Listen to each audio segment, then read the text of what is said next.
Jonah will be secured at least by Peter. The What? from afar, the time. Ends up losing his life and seeing Triple G just fainting in both.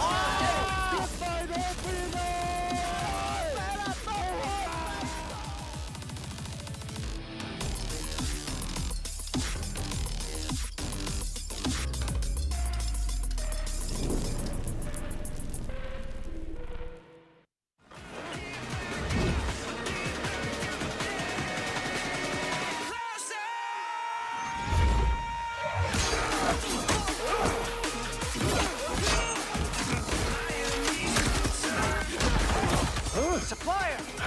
How'd you like them apples?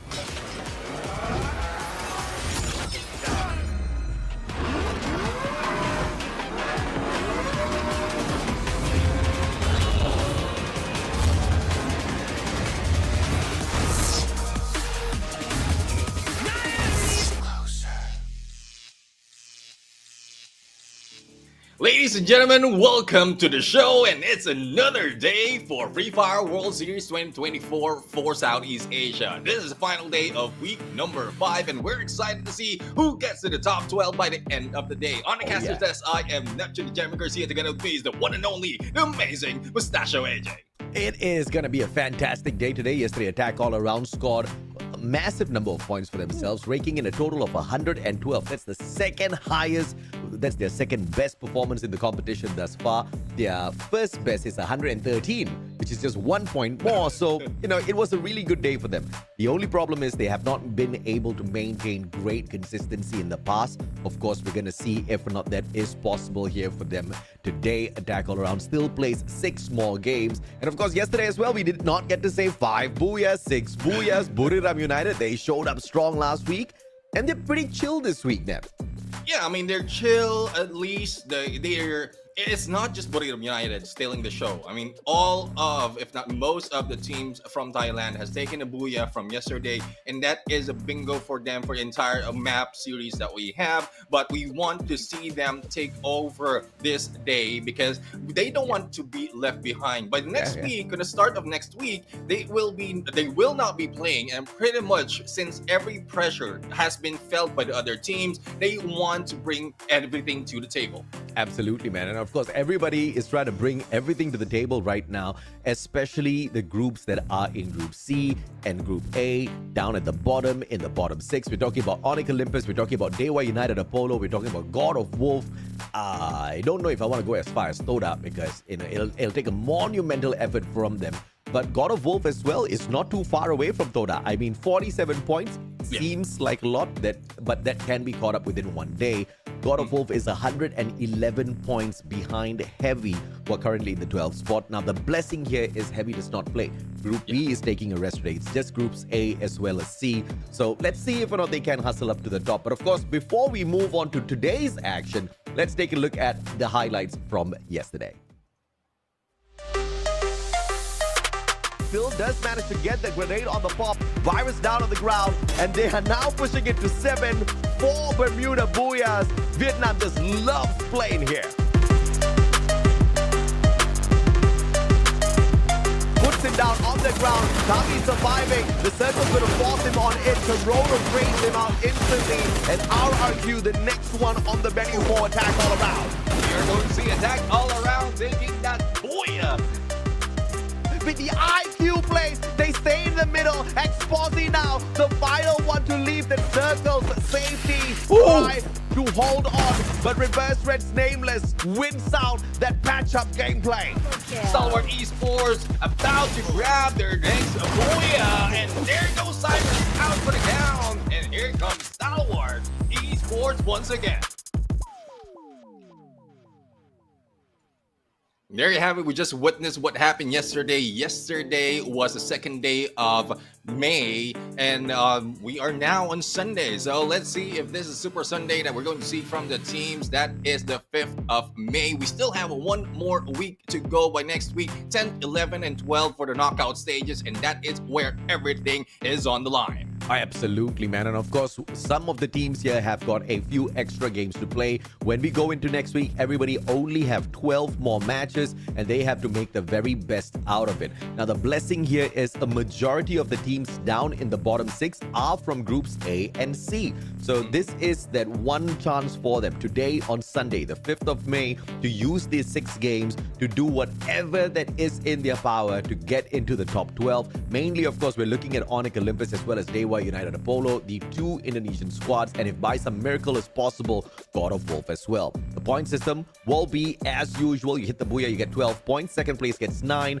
1 point lesser each and every single rank that you get, all the way down until the 11th and 12th, which gets you nothing. But of course, you can buffer yourself with all of those elimination points. Yeah, and we've seen so far in every instances that hot drop is happening, they're already adding up in that elimination point, helping the team to move up in the leaderboard. Hopefully, those teams who are hanging back in 13 to 18, or I would say 13 to 15 spot, will be able to add more to their elimination point and help them up to get away from to get back to the top 12, as well as get away from those from Group B. So we're going to find out if Heavy, how much will they be pushed down right now, because they were followed by two teams from Group C.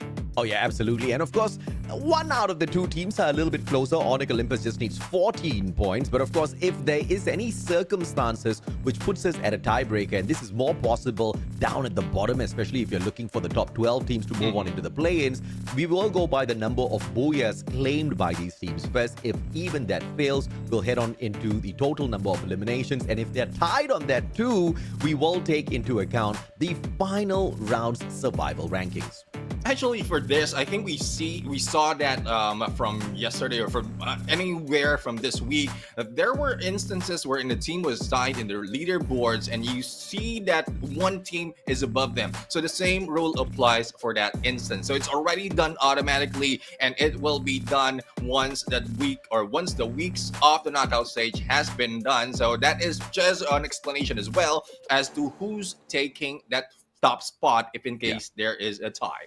Of course, I said Onyx Olympus is 14 points away. Dewa United Apollo, who was currently in the 14th spot, are 78 points behind the 12th spot. So it'll take a whole days of effort for Dewa United Apollo to even smell that 12th spot, right? But of course, let's see exactly who's going to be working their way up on that leaderboard. It's teams that are in groups A as well as C. And mainly we are looking at the teams like GOW. We're looking at, of course, WAG and the fantastic performance from yesterday. It has to continue today unless, of course, they want to get relegated once again down to the bottom 6.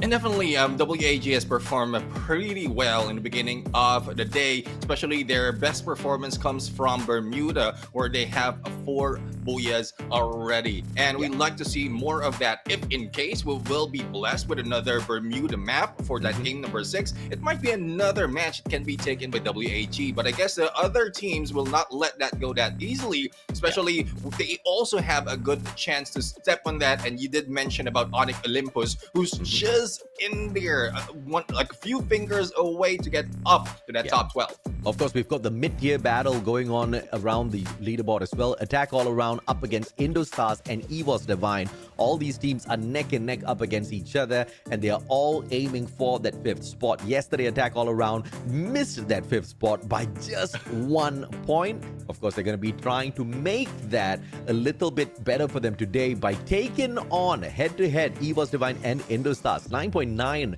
average eliminations, the second on the overall leaderboard. They have got a total of, 438 eliminations in hand thus far from 54 games. Yeah, definitely. I mean, a lot of elimination really helped them so much in moving up on the leaderboard. And of course, it is Pungad, one of the players that helped them to reach that level. Though the headshot the average headshot is not that high compared to the other players, 2.3, which is 8 in their leaderboard. But again, it's the combination of everyone, each and every player in the team. So it's not just Pungad. We also have Jump God, who is, we also have Jump God, who's also doing well in the close range encounter, and Pungad is just helping out in there in the mid and long range. And of course, one of the 2 Indonesian squads that we're going to be keeping our eyes on, this is Indostars with 7.1 elimination average out there on the battlefield, 7th overall on the leaderboard, as opposed to Attack All Around was 2nd. That being said, though, I think there is a little bit of an error on that stat, because I don't think they are 2nd in the overall average eliminations. But it doesn't matter. We'll continue with this story. 2.3 average headshots, 2.3 average eliminations. I know you say that's not too high, but technically they're 8th and 9th on the overall list of players, and we've got about 60 players in total here. So, dude, they are pretty fancy, man. Definitely. I mean, they've done a lot in the games that they have, and the head-to-head really shows that they are really deserving of the head-to-head. It's pretty much tied for both. Not on, well, let's set aside the assist, though, because it only will help the other players from their team in terms of the other stats. But elimination, 2.2, and then versus 2.3, that is a one that's just coming from 1 player out of 4, and we love to see a higher than this. But as we can see, when we take a look at the teams, it's just Attack All Around taking all around on the numbers compared to Indostars.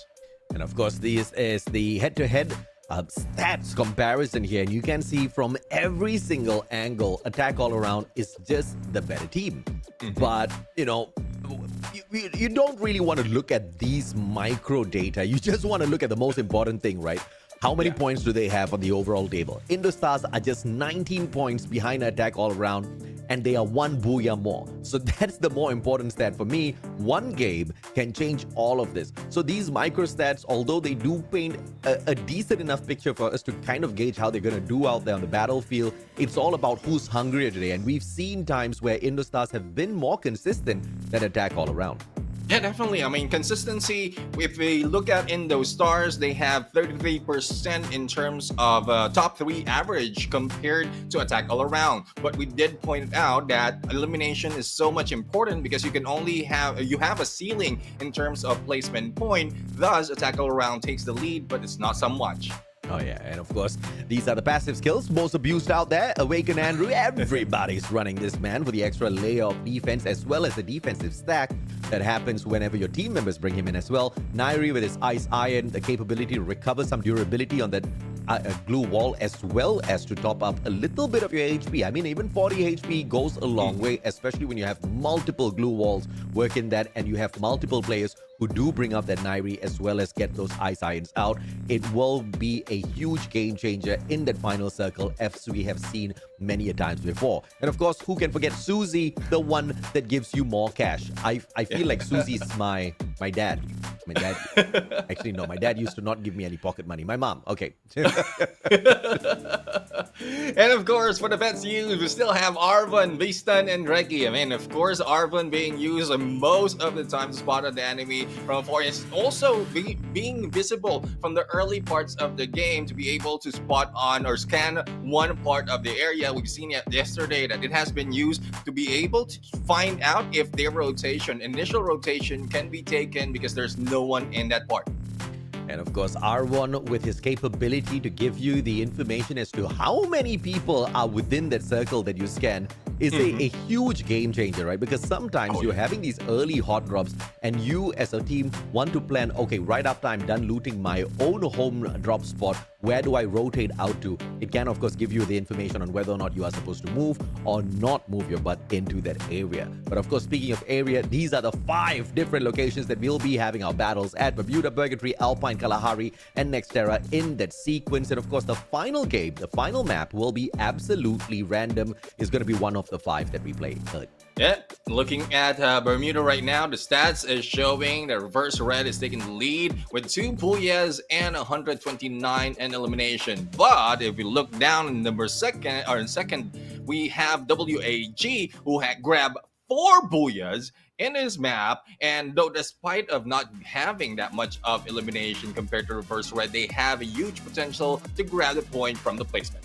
I mean, it happened yesterday. It can definitely happen today as well. And here's the thing. WAG is in Group C, and they share the same grouping with Buriram United Esports. We've talked about how the presence of Buriram has pretty much kept everybody else within their grouping down in the overall leaderboard, which is actually a fact. Many of the teams in Group C are down at the bottom. Only 2 teams are doing pretty well for themselves. That's Buriram themselves as well as Attack All Around.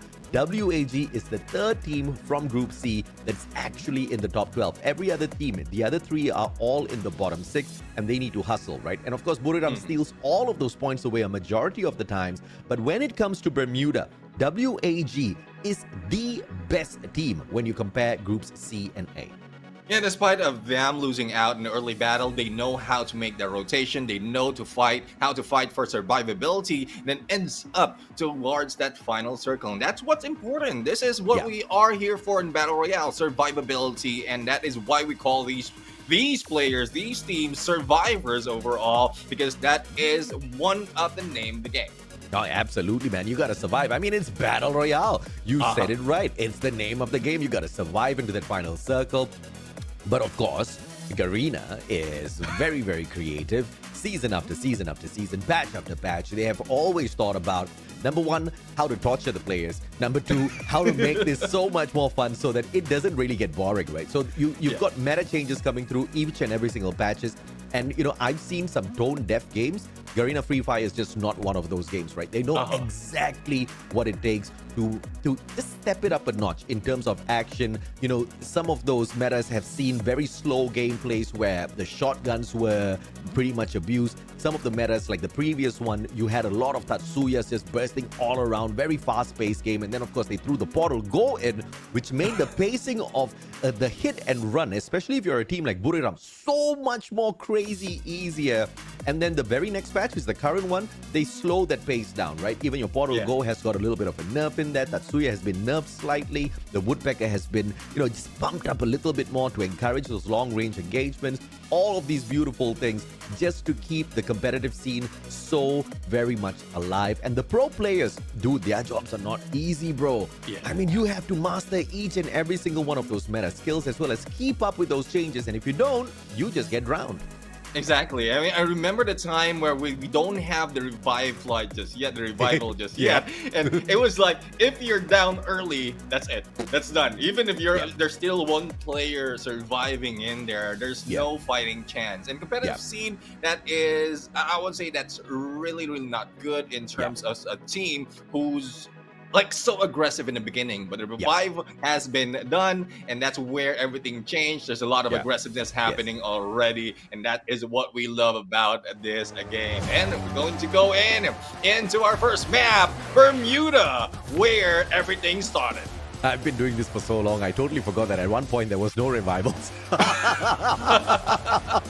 Seriously, man. It was so torturous to not have those revivals back then. And of course, the revival platform, which takes like ages to bring a team back in. And then the vending machine was there. Now with the pocket market, everybody is looking for an early fight. And of course, speaking of early fights, I don't think we're going to get a lot of that in this Bermuda map. The flight path is pretty decent. Not directly halfway through the map, not cutting down 50%, but you still are going to be able to reach places like Karatin as well as Cape Town, as long as you hop out of that flight at the right timing.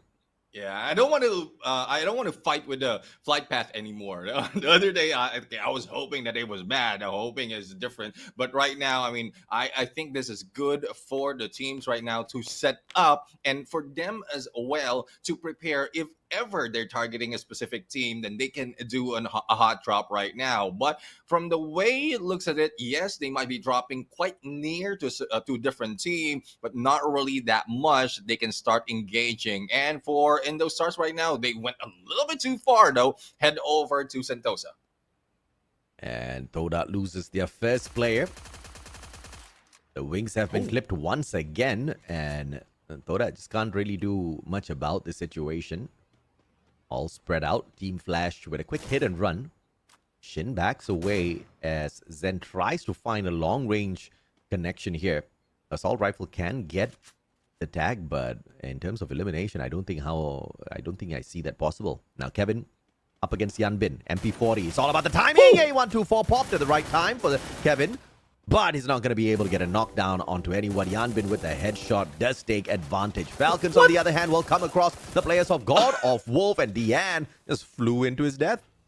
I miss that moment that we see a vehicle being used to take down an opponent, and that is it. We are seeing a lot of engagement right now, different tactics coming from the team. But going back to what Todek was doing, I don't think Kevin knows that there were 3 players in there. He might have known that there's 2, but going in for the rush right there, that didn't work for them. Especially they lost one of their players, so they could have stuck together, regroup after losing wings, and then that's when they can fight on a 3v3. See if X-Roy can make any sort of a change here for himself and the team. Running with the lineup of Crime MKS, X-Roy, Fies, as well as the Axel. I wonder where Cobra and Suez is. Expand just hasn't really been the same ever since this roster swap. And the core values of Expand, mainly in terms of discipline, hasn't really been well maintained.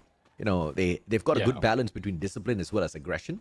Now I just see them scurrying around trying to avoid engagements like homeboys. Yeah, I mean, that's not really good, and especially it's showing right now because we are not seeing what we expected from Expand. But for WAG, we expected a lot from them. 2 of them has been taken out, but instantaneously they have been revived. But it doesn't help that much for the entire team of WAG. They United is really trying to catch up despite of how many points they need. And I guess why not start now? Grab a lot of points so that you will be able to close the gap, and then probably once you have that small gap, by next week they'll be able to reach a top 12. Slow and steady, that is the strategy of all of the teams out here. Speaking of slow, Toda's definitely slow in terms of bringing their players back, and the circle's going to be forcing them into more unpredictable situations shortly. Onyx Olympus The team that's struggling to get into the top 12. They got kicked out yesterday. 14 points away from Heavy. They should be able to do it in just one game if they can get to the final circle. Yeah, let's see if they'll be able to do it. Attack all around in Bermuda United. I mean, this is a pretty much similar approach from these teams. They are staying quiet from the beginning of the match and then just showing up later when there's a few more that they can target easily, compared to right now, wherein it's very difficult to get that information just yet. But again, prioritizing in what they need for that battle, that is the part of the early games that some of the teams sometimes neglect. And God of Wolf, we'll have to catch up with them in a bit. Looks like Falcon's going to be gatekeeping someone, and that someone is Expand. Prime MKS leading the charge. Question is, do the boys know? From their movements, it seems like they do know Team Falcon's right there. How do they overtake the situation? One player from the side of Expand hasn't caught up just yet. Cougar on that left-hand side flank, chucking all of those bullets at X-Roy, and the rush comes on through, but he gets away with a sliver of health. X-Roy still surviving, holding on. Yeah, the Axel right now running together with them. Let's see if they can hold off this push. Peter right now, level 2 aggressive with the jump, but it doesn't pay off. Faiz has been brought down, and this might be it. Falcons might be able to swoop in and put in their claws onto Expand. Crime has been taken down, but will be recovered. The Axel, though, stuck in the corner and will be brought down as well. Crime, the only sole survivor for the team, needs to go away.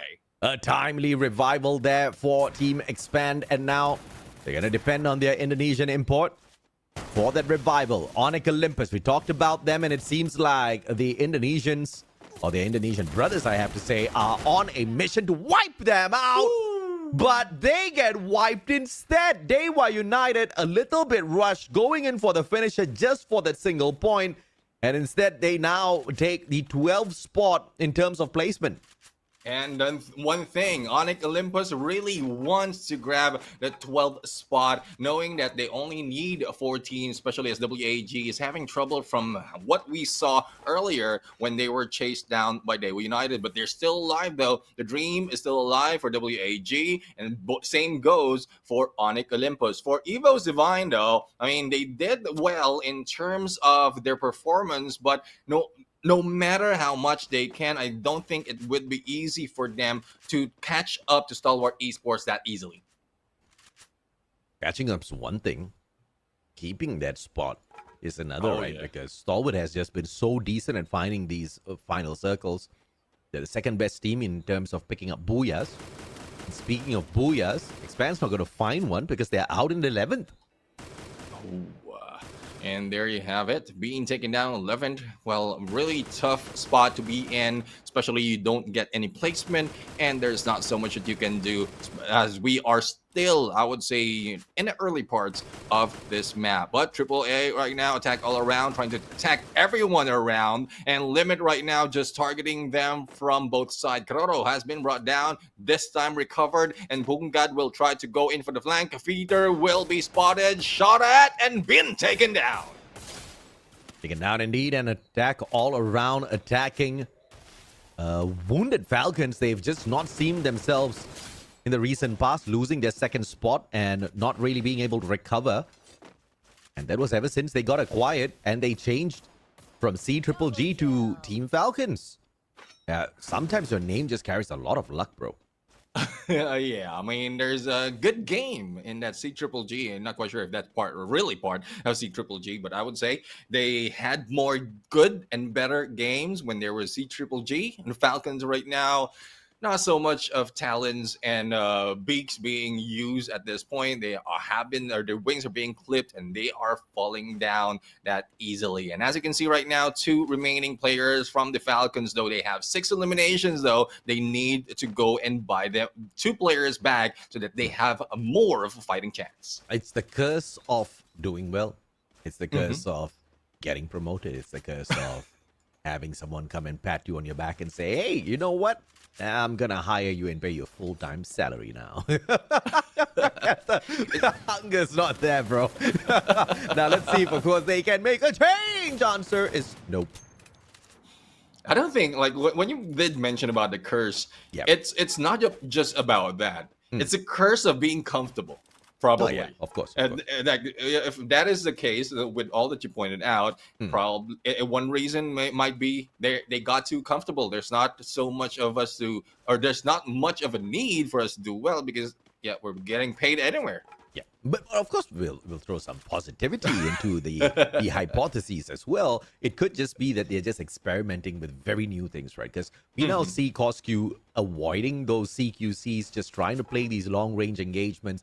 I think to a certain degree, it also could show that Team Falcons are trying to be the champions of FFWS SEA because they know the top teams like Reverse Red, the top teams like even Attack All Around now. What is the main acquisition? The main acquisition is getting a sniper on your side. What's the backbone of Buriram United Esports? It's the sniper Moshi, right? If you've got a long-range flanker who can watch your six, protect you, give you all of that information, you probably are going to be walking away the champions. And of course, if you do have one of your CQC members master that long-range engagement capability as well, your chances are just higher. And we just might just be seeing, the poorer side of them because they're experimenting. I guess we will be able to find out which one of the few hypotheses that we've thrown out there thus far is true when we get to our final week. Exactly. I mean, that's where everything is on the line. Well, not really everything is on the line for the top 5, but it really matters what they reach on that level. But at this point, couldn't agree more with that you mentioned, because it's also we talked about that, how the double snipe really work in most of the instances in the battle of Free Fire. Now, as you can see, Buriram United is still struggling to get a point, or probably successfully trying to avoid any engagement so that they can survive in the final circle. What an amateur statement, Neptune. This is just classic Buriram. They are just chilling. They are just the villain. They are going to do all of the killing very soon. I don't like this version of Buriram. The quiet version of Buriram always gets into the final circle and most of the time walks away with a booyah, bro. If they're noisy early, it just means the other team stand a better chance. And I think they're about to get noisy because this compound at Clock Tower is going to give them a lot of targets to shoot at. Yeah, especially a lot of engagement already happening, and Buriram United is just inch onto the door right there. Hopefully they will not be spotted by other teams, otherwise the other teams might be in trouble. But as you can see, Evo's Divine right now just taking covers in the compound, trying to shoot down Todak, as well as probably spotting in those stars on the second floor. Portal Go doesn't work for Todak that well, and they had to go away. Evo's Divine, though, moving into the middle of this area of Clock Tower, and they have spotted Onyx Olympus, though. Not quite sure what the plan is for them to shoot them away or probably gun them down the moment they step in. And the pace is once again slowed down. This is a very slow Bermuda game. But Buriram about to get excited as Onyx Olympus stands between them and the rotation into the safe zone. Gardu knocked down by Jonas. Beautiful grenade, and instantly circling around. And now Onyx are going to be pressured by the circle shortly. Jonah not really worrying about the damage from the blue. Steps on out, and all of the players from Onyx, they go down like dominoes. Oh, that is just a sniff of what Buriram United has to offer right now. Evo's Divine, I guess they felt and smelled what they are cooking and had to move in. Now, Evo's Divine will be moving together with the Falcons in this compound and will still be staying away from the next phase of the circle, as Evo's Divine AVAX still on the hunt for Indo Stars. Coach Hill will be spotted. Glue Wall Melter for him to help to go rush in, but had to stop them in their heels as he moves in onto the other room. Oh, Ray and G'day, they have to get a little bit of backup from AVAX here, but he himself needs a super med kit. AVAX backing away as Aim God loses half his life as well, and nothing much they can do for G'day and Ray. Evo's Divine now being forced to back away defensively. Indo Stars, they smell the blood in the waters and they want to pick up 2 more elimination points, but Buriram shooting them from the opposite side. Aim God, great jump right back in. 8 India down. Team Falcons out in 9th spot. It looks like the experiments aren't checking out for them. Yeah, I mean, exploding in their faces. That is how it is working out for the Falcons right now. But Funa is, and there's no reason for any experiment. All he has to do is do what he does best, and he goes in for the shot, but stopped in by the glue wall. Smart glue wall plays there. But Funa is going to be continuously aggressive now that they have reached a point where without that aggression, they cannot survive. They cannot take that booyah. And therefore, Buriram is just going to rip away all of those lives that they see out there on the battlefield. Attack all around. Attacking from all around against Team Flash and GOW at the same time. But doing their very best to not step out of their defensive pit here that they've managed to find themselves. And of course, they want to use that vending machine if at all they are forced to. Great position to hold for the Thai team. Yeah, I mean, they've taken both sides of that ridge, of that river, and it's a good cover for them, not really wasting any of the glue walls, despite of how many teams is already waiting for the other side. So it's a good gatekeeping tactics as well for attack all around, and they're doing it well against Team Flash. Team Flash is the elimination leader, though, but let's see and how they will work against attack all around because they're getting too close. Getting too close indeed. Attack all around. Spots out the players of Team Flash who enroach their compound. And with the limit down on the ground, no more sniper for attack all around. They've got the vending machine there. They could definitely bring the guy back, but they need to deal with Team Flash first. But we're hopping on over and off-screen. Attack all around does manage to do a number on Team Flash. Buriram on the other hand, WAG getting the floor wiped with their faces. And they're not stopping at all. From 0 to 11. Neptune. Buriram is making that late game noise, and it does not sound good for the other teams. Just the same story overall. This is what I missed to see from Buriram United. Now we're seeing it up front and personal now. 4 teams remains. Bermuda United under 12, and they still are 4-man strong going against Stodak. It is not a tough job for them. They have taken down a few of their players earlier from the initial engagement, and all they have to do is wait and see. Waiting patiently with 12 eliminations in hand. Jonah aiming for Shin, but the glue wall melter's not going to do the kind of damage he wants. Just taking down those defenses first so that he can chuck a grenade at the guy's head. Attack all around. Good portal go usage. Just a rotation for one player in the name of Jump God. And that gives him a beautiful angle up against the players of attack all around. Seem to be managing their position between 2 different compounds. And this is just a blessing if you're Buriram. You just get to hop back and forth through those houses and avoid all of these shots. But attack all around, just such a risky play, I say. Out in the open so early, but thankfully nobody's taking those shots at them just yet. Yeah, I mean, the focus is more of those who's coming in from the compound, and Buriram United is already in 1 step ahead from the other team. Now, Todak is still trapped in here, and one side, Wasana is just doing his best, all alone, trying to stop them from their heels, and Funa is just watching out those out in the open, which is attack all around. But here comes a rush, here comes the takedown of the glue wall, and they might be able to take down Todak in there, but there's no rushing too carelessly into those stores. All they have to do is wait for them to come out. Yeah, good play from Funa.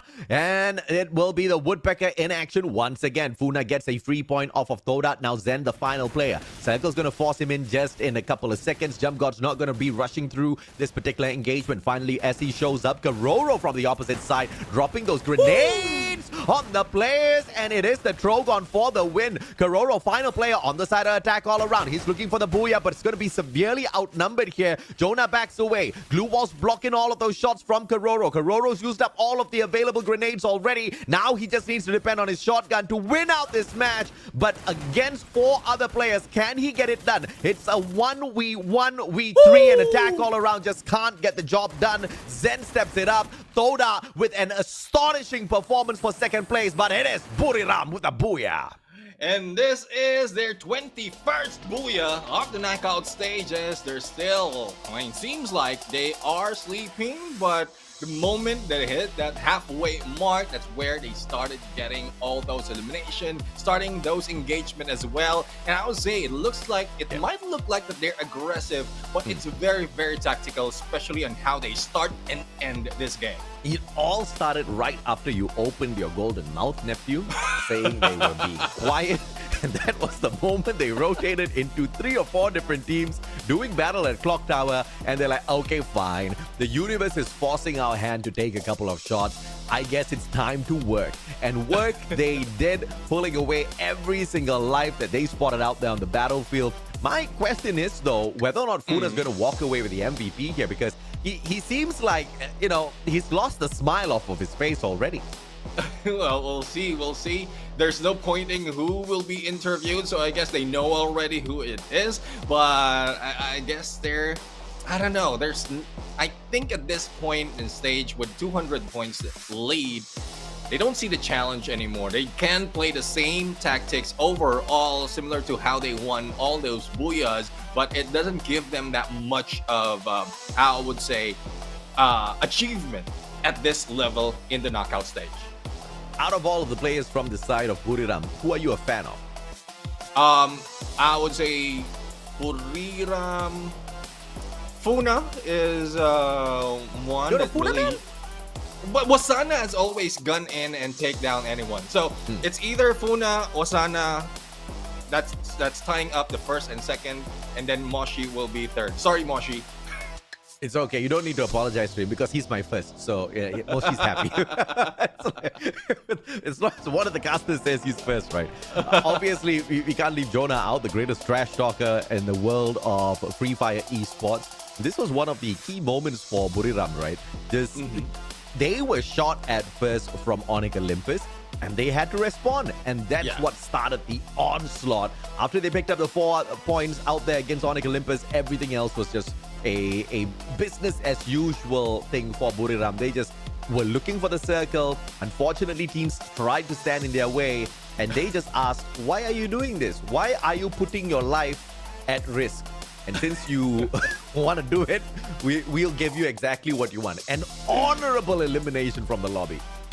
Yeah, I mean, it's pretty much like we might be laughing at how Buriram United is thinking of all these things, but it seems like they're not laughing anymore. They're just basically trying to do what they need to do, and everyone else is just staying in their place. Everyone else is not surviving any engagement that every time Buriram United is jumping in. It's quite different from yesterday. So I guess yesterday, that's really where they want to take a rest, and this time, I mean, we want to take a rest, just let us be, but no other team wants to do it. It would be boring if Buriram was just like a very powerful team in a weak circuit. This is not a weak circuit, man. I mean, you've got all of the top Thai teams in there. You've got the Indonesians, you've got the Vietnamese, you've got a couple of Malaysian teams who are strong as well. But of course, we want to hear exactly what the winners Buriram have to say. Let's check out the interview. Hello everyone, please put your hands together and welcome Jonah from Buriram United Esports. Yay! Can you say hi to Free Fire fans? สวัสดีคนแฟนๆหน่อย สวัสดีครับผมเพิ่งมาลงครับ Hi I just came back Okay, do you know that you are very famous, especially in Indonesia? รู้ไหมว่าตอนนี้เราดังมากเลยในอินโด รู้ครับเพราะเรื่องปกติครับ I know but it's just like normal thing Sure, because I went into the FF.Indonesia Esports on IG, everyone. They have a meme of you. They turn you into the Terminator. เห็น How do you feel? ก็เห็นแล้วครับมันเหมือนแบบบอสแมปเนี่ยครับประมาณนั้น I saw it and it feel like I'm boss of the map Okay, so boss of the map, what you gonna do next? ในฐานะบอสของแมปเนี่ยเราทำอะไรต่อหลังจากนี้ ก็เก็บบูย่าไปเรื่อยๆครับเล่นในวงค่อยๆฆ่าครับเอาคิวครับ We will try to achieve more booyah and focus on playing inside the circle to get more elim.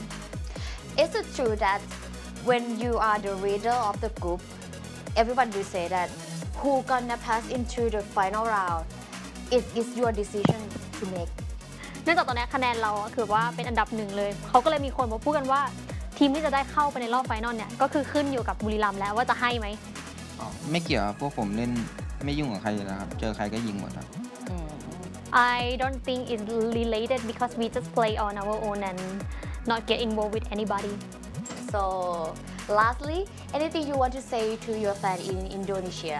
มีอะไรฝากถึงแฟนๆที่อินโดไหมคะ ก็ถ้าทีมผมโหดเกินไปก็ไม่ต้องตกใจนะครับ If my team are too strong, like no need to be shocked, like it's normal thing. Okay, and this is Jonah from Buriram United Esports. And thank you นะคะ for every meme from FF Esports Indonesia นะคะ Thank you. Now back to you, Shoutcaster.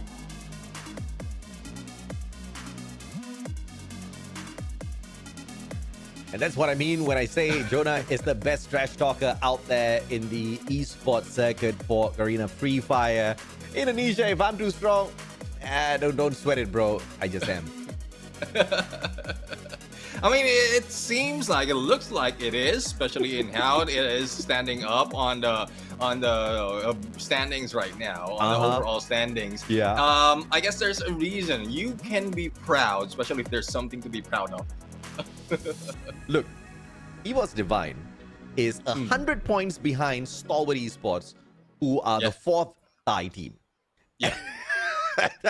And there is a gap of 209 points between the top two Thai teams. Okay? Yeah. Yeah, okay. First of all, Thailand is in a whole other league of their own, and Buriram is in a whole other planet, a whole other universe. So, continuing what I was saying earlier, you know, they're not just a strong team in a weak circuit. They're a strong team in a hella good circuit. This is the creme de la creme of Free Fire esports action, and Buriram is just showing us that nobody can match up to what they bring out there on the battlefield. I mean, we saw the Snapdragon Pro Series recently as well. You know, the Thai teams, nobody could touch them, man. And it's just being proven all over again. I cannot wait to see what the ferocity of Buriram United Esports brings out later on down the line at the Free Fire World Series. And I'm talking about the global one, where everybody, every single region from all over the world send their representatives. I want to see what the Thai boys can do at that point. Yeah, I mean, I guess what they're doing right now is just a statement for everyone else in that competition, because it looks like it. If we base it on a number, if we base it on black and white, that is like there's a huge chance really that they will be stepping there, even if this this competition in Southeast Asia is not yet over. So I really love to see that play. I really love to see them up front and battle everyone in the global scene of Free Fire and show up the same as they're showing right now. And of course, if you look at all of the teams, everybody's cheering each other on. Team Toda is cheering each other on. They definitely should. They are doing much better now. And surprisingly, Expand of all teams are not doing too great. I mean, in this game, Toda earned 11 points, Expand just a single point. Of course, 11 points is nothing much to shout about. But when you compare how well the Malaysian teams are doing, this is a huge fall from grace for the team of Expand, and it is a massive improvement for not just Toda, but Homeboys as well. We saw them perform decently well yesterday. Yeah, I mean, Homeboys is different from the other days that we've seen, and Todak right now is really showing us great potential, especially with the placement that they grab. Hopefully it continues though, so that they will not be in a slump, especially by the end of the knockout stage. And we're trying to encourage them to do more, but the thing is, every time that they show up, it doesn't show in their gameplays. This time around, it's quite different though. Absolutely, man. And of course, if they do have any sort of experiments, especially if you're a team that's in the top 6, this is when you want to be practicing. This is when you want to be, throwing out all of those crazy shenanigans, throwing in all of your wildest ideas. What if we do this? What if we do that? Go out there and try it, right? Because you are already in a very blessed space. The top 6 in a league that is not even a league. This league is a marathon. This league is it's a triathlon. You got to swim first, then you got to run, then you got to cycle. You got to do a bunch of things before you get to that final line. And by now, you are so ahead of the pack if you're in the top 6 that the other teams are going to take quite a while to catch up with you, even if you falter, even if you really fail at your mission one whole day of experimenting, which usually will not happen, because if you're the top 6 team, you know how to find that final circle, right? So even if you do falter just a little bit, it's really not going to scratch your performance at all. And that's exactly what's happening to Team Falcons here. Yeah, I don't like seeing them eliminated early. I don't like seeing them exit the lobby with very few points. But if this is going to give us a fantastic grand finals, I'm all for it. Exactly. I mean, we love to see more of those tough engagement from the top teams, but there's really no much pressure for them. The focus right now, especially as we are getting close to the end of knockout stage, would be the ones getting to the top 12. So basically, who's the teams playing around from the 10th to the 12, as well as the one beneath them, if they'll be able to catch up. So that is the main focus right now, and who's getting into the grand finals. Oh yeah, absolutely, man. And of course, in terms of the grand final stock, the bottom 6 teams, not a lot of movements here. We talked about how Onyx Olympus was 14 points away from Heavy, who's not playing today, and now they are 9 points away, which means they didn't pick up a lot. They literally picked up 5 points from Bermuda, and that's just not the way to go if you really want to catch up, right? And speaking of catching up, we talked about how Dewa United Apollo is in the bottom 6 as well. They needed some massive points.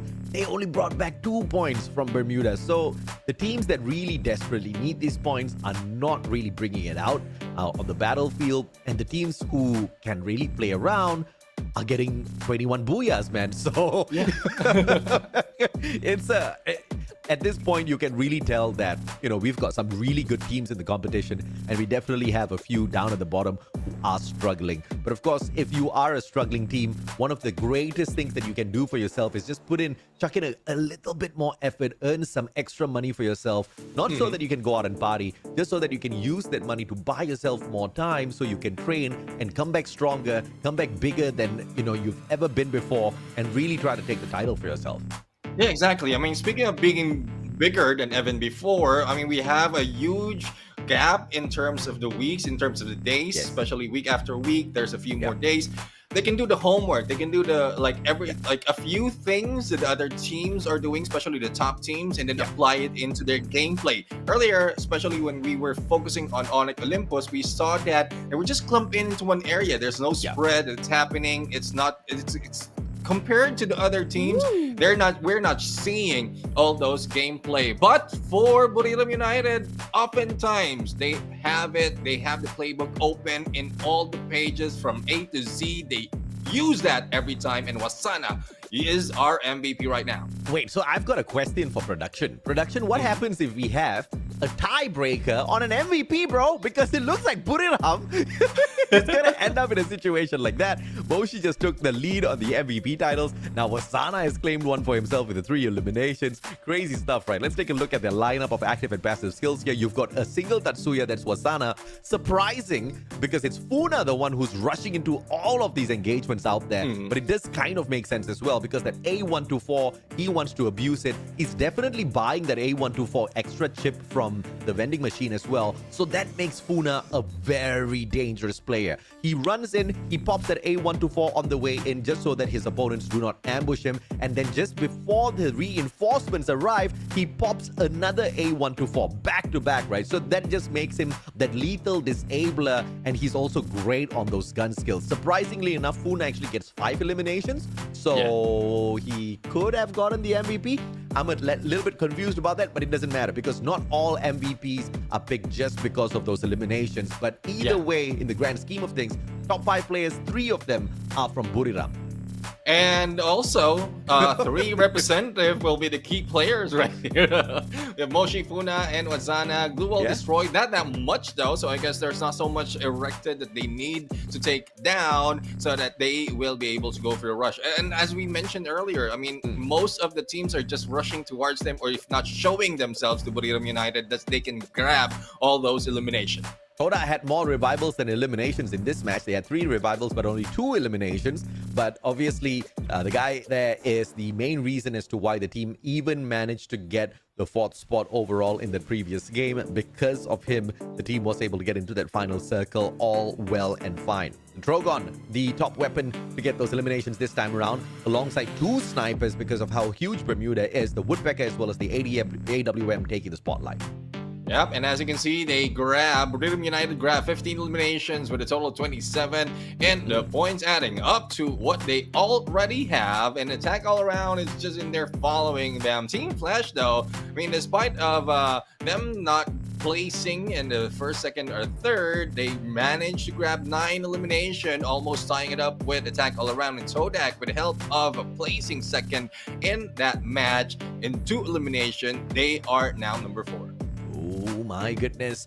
Number 4, it's fine, but the problem here is, can they keep this up? Because Toda is down in the dumps. They are in the bottom 6, and they really need to hustle if they want to get into the top 12. They're quite far away from it. You know this for a fact, bro.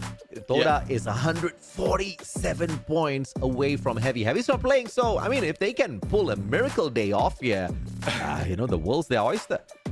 Yeah, I mean, if they can do what Attack All Around did yesterday, I mean, 112 or probably 113, why not? Then they might be able to close the gap. But it's easier said than done. We've seen how much different gameplay Attack All Around has been showing and growing up against their opponent from yesterday. This time around, they failed that against the other teams. And there's not just so much of consistency, especially as to why Todak has been placed in there away from the top 12.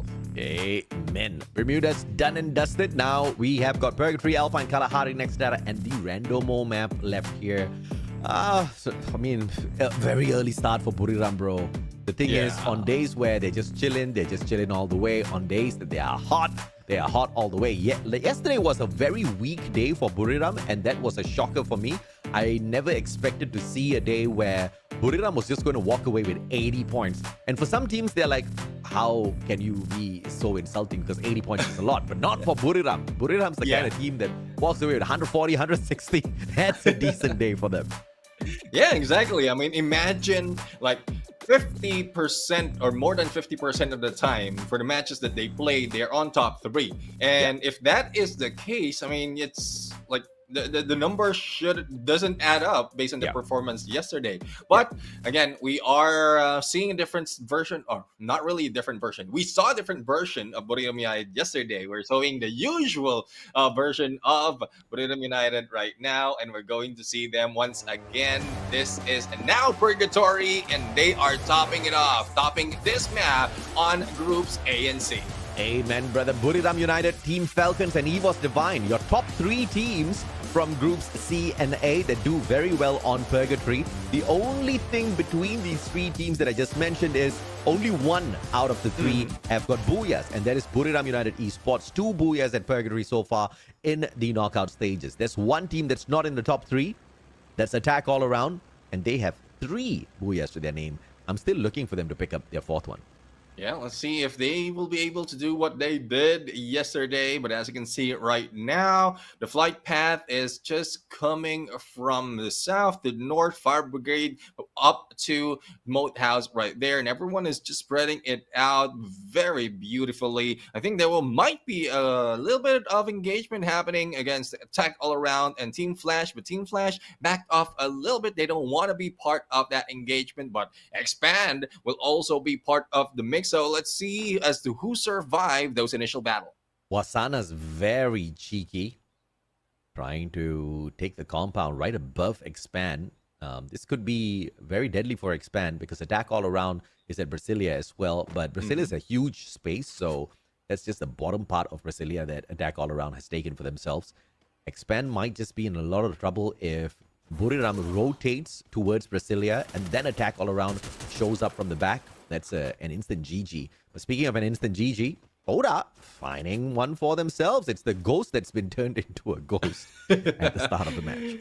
WAG, I mean, a team that has plenty of hopes, especially with the number of booyahs that they've taken. But in terms of this map, they are the ones at the bottom for groups A and C. And I guess they really need to find that aggression, similar to what they've done in Bermuda, and just translate it to what is happening right now in Purgatory. And I guess they grabbed their first elimination as well, similar to what we are seeing for Team Expand. And I guess that answers their question. But for side of Expando, despite of them grabbing a first point in this battle, they're still being chased out by EVOS Divine, and Aim God will not be letting that go. Not letting go just yet.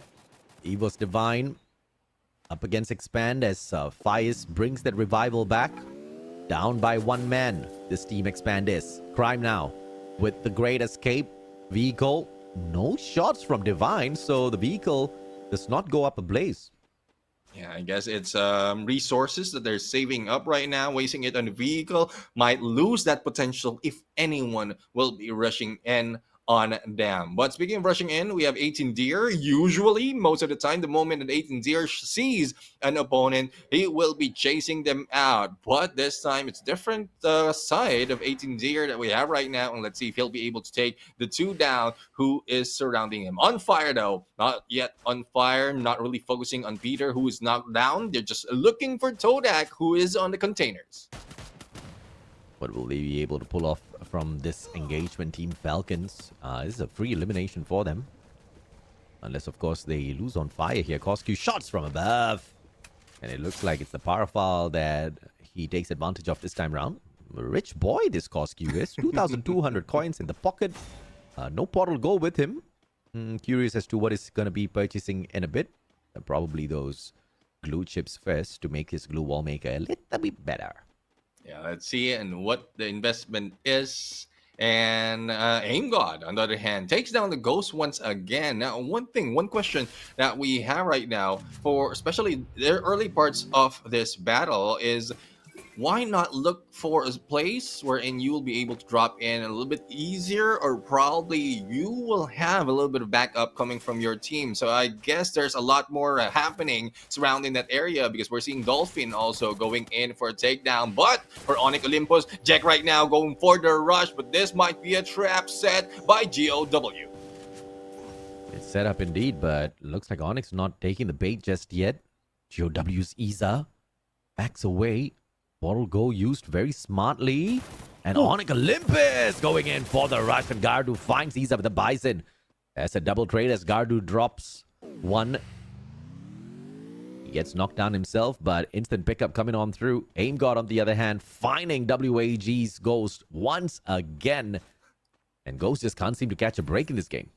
Yeah, I guess WAG still keeping that record as a key player later on. We'll have to find out. Now, Evo's Divine, 4th elimination right now. No one surrounding them. A good chance for them to get a good position later on. And that is with the help of Ray and Aimgad. Oh, Buddhism United season from across. Wasana takes him down and finish him off. Wow, there's no rushing for Buddhism United right now. They can take a dip. They can cross over. But I guess all they have to do is wait and find out where the next circle is. They maintain their silence. They maintain their old ways, the usual ways they have. And it's no surprise that they'll be able to grab that Booyah once again. No surprise indeed, my friend. Let's see if, of course, they can make a little bit of a difference for themselves here. Attack all around. They started off the previous game in a very decent position. I mean, they have been performing back-to-back 7 games now, always getting the top 3. So that's very, very shocking in terms of consistency from Attack all around. So I guess they're not going to be sweating the fact that they don't get the Booyah, but I know it's on their mind as well. I know they want to find out if or not they can outperform Buriram, who thus far has been, you know, in a league of their own. So that's one of the main targets here for Attack all around. Of course, apart from the fact that they don't want to lose their 5th spot to EVOS Divine. Yeah, exactly. And that's one thing that needs to work on. Does just polish what they are doing right now, improve over time. Let's see if they'll be able to do it. But Kevin, on the other hand, will be exploding together with a vehicle and will be taking out its Team Flash right now, who split them apart. Wings being chased in the middle, and there seems to be no backup from both sides. And there you go, Wings once again clip. Zen and Traps going in different direction. The only question is who will be chased. Yeah, who's going to be chased indeed, man. He was defined. They are hopping on into this compound to play the defensive advantage, but A-Back stuck outside will get knocked down. Good day for the save, and the captain is going to be able to get the job done whilst Aim God provides that backup, but Limit with the car will be able to take him down as well. And now Aim God being forced to get picked up. He's the one sitting duck out there outside of the compound, and now Attack all around. They've managed to already push the players off EVOS in a very tight little corner here. And Gade with the grenade launcher tries to make a difference for himself. Poon God with the backstab. And now Jump God hops on in. And the throw God straight to the chest. Poon God gets A-backs as well. And this is all coming crashing down for EVOS Divine. Aim got the final player. At least he got revived. And he could move away from that compound. Yeah, it needs to move away, especially as we've seen most of the players from the team being taken down that easily. Now, let's see onto the other parts, or just a tackle around going, so rather expand going in against WAG. Dolphin has gone down. Let's see if he will be revived, but again, with the trouble that they have felt earlier with the ghost going down so much, I guess they've lost all of their resources, but Zen has been taken down by GW and eliminated would be Todak. Yep, Toda out of the equation already. Decent enough performance thus far. In terms of Poppy and his rotation around, he's just still trying to spot out a player of attack all around. Jump God ain't that one, but unfortunately his head's still thick.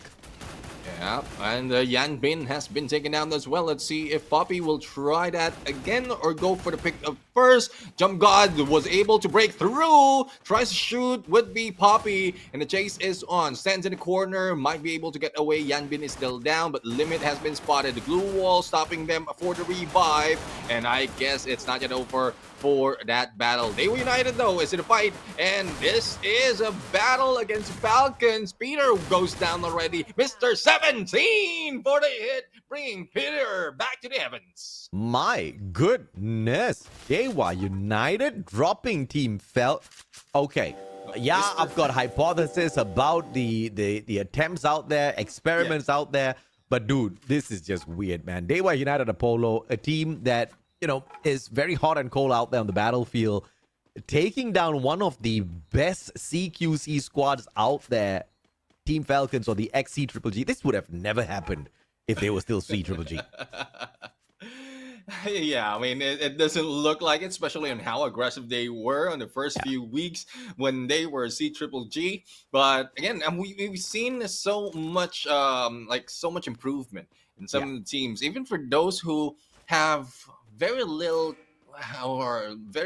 chance to be able to catch up, and that's what we love. They are learning. We did mention earlier of Todak or other teams trying to get a page from the playbook of those top teams, and I guess that is what They Were United has done so far. So they grab another elimination, but I would say it's Mr. 17 who's done most of the gun work in there. 18 down on the ground already. Indostars cannot get wiped out here. Up against their brothers from Indonesia as well. Keep us down. Lead goes in for the elimination instantly, not allowing that pickup. They just want to wipe out the other players here. But an early elimination also allows Onyx to perhaps pull off a revival and survive together with the squad. So one has to think whether or not that move was smart from the side of Indostars. Coach Shield turning around. Trogon just can't get the job done. It is a charge buster. Time to perfection from the side of Jack that gets the knock. Liam with the Bison still holding on for his dear life as Garu backs away. And unfortunately for Indostars, they will have to play survival with these two players. There is a vending machine here in the compound they run off to. So the revivals are not going to be too impossible. Yep, not too impassable indeed. And right now, we are just waiting as to who's going to go in for the battle next. WAG showing them up against Expand right now. Expando only had 3 elimination. Now let's see if the Ghost can be surviving this battle a little bit longer. We are seeing Cyrus as well on the other side of that compound. So they have good position though. They were able to use that portal go to reposition, hide away from Expand, not to be in the open, and had advantage right now. 3 eliminations in, running away from the circle. Esabata hurt real bad. And Jump God spending some time, some quality time outside the circle with Gade. Asking him if he would like to catch a cup of coffee while shooting at him. Don't think Gade is going to say yes. Not a good invitation, though. If you will be inviting someone for coffee, don't shoot at them. I mean, probably shoot at them once they say yes, and then that's when he can sit down and then drink that coffee with you. But let's see. Tackle around will be able to survive, or I mean, defeat those who they are hunting from Evo's Divine. Aim God is rushing into the other side as well, but again, the chase around by Evo's Divine might not work for them because the tackle around has first dibs on the edge of the circle. Expand with a high ground advantage. A couple of grenades tossed into Dewa's compound here could ruin their skirmish against WAG. It's just about to break out, and X-Roy circling around. But I believe one player is already knocked down, so that is the Axel. Prime and Fies on the other hand, pulling this buddy system off to that right-hand side peel, trying to drop a couple of grenades on the side of Mr. 17. WAG just patiently waiting for someone to come close enough so that they can clobber them up. Yeah, I mean, it is a usual tactic by WAG, but I guess it might be a case of mistaken identity for Dewa United, because they know that WAG was here earlier, and then Dewa United just came in and start shooting. So if WAG can stay quiet, they can take advantage of the situation, but I guess they have been hurt already as well. So glue wall has been seen, so focus now will be taken away from Dewa United, and Expand will be hunting WAG.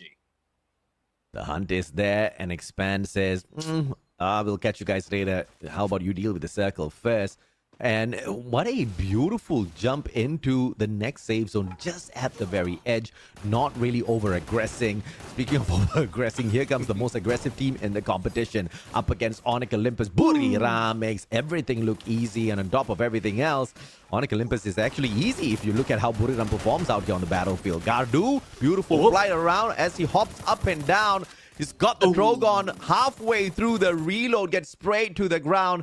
And obviously, Buriram's going to take that one, but attack all around, trying to take advantage as well. Chucking those nades at Buriram and seeing if or not they can steal away a couple of eliminations. Yeah, let's see if they can steal not only eliminations, but also take out Buriram United in this battle. Kororo right now will be going for the chase. Puna will be spotted and thrown at. And let's see if Moshi will be going down. The focus will be switching from left to right now for attack all around, which is not working for them. But there goes the hit against two players from Buriram United. But Jump God also went down, but Pun God helped him out. Buriram out in 6th and attack all around. We talked about how they've been consistent 7 games in a row, top 3 all 7 games, and now once again they are going for it. But without Buriram in here to disturb them, perhaps they're gonna stitch this one up into a booyah as well. Neo from the shots from afar. The Woodpecker obviously gonna be spicy, but he's lost the guy.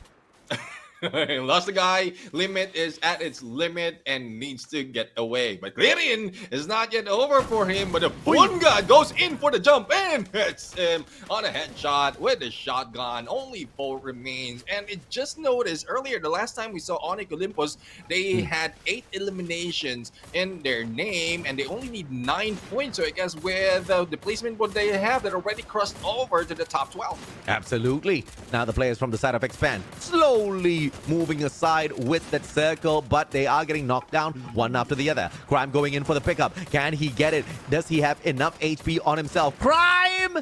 Unfortunately, could not get the job done. Couldn't help Fires up onto his feet. And of course, the damage from the circle just way too much to deal with. Dewa United now being kept at the very edge as GOW forces them to the tight little corner. Attack all around out of the equation already. And the Vietnamese squad going for the booyah as well. Dewa United are out. GOW with a booyah at Purgatory. The team of GOW, I mean, they have been stalking around in there outside the top 12, but they are the ones with the most booyahs out of the 6 teams below that number. And, well, they did it once again. This will be their 4th booyah, and hopefully they will be able to catch up with Dewa United, who's also playing catch-up against Onyx Olympus. But with Rip, Daekwang, Iza, Dian, and Neo, they have grabbed their first booyah for the day. This is just beautiful for GOW. We know that they are struggling. We know that they are dying to get into the top 12. And unfortunately, every time they try, they die. This time, though, that did not happen. They usually play hot and cold, and a lot of the Vietnamese teams are like this, right? They are the only one in the bottom 6 with 3 booyahs to their name, and they've now added on yet another 4 booyahs, but still in the bottom 6.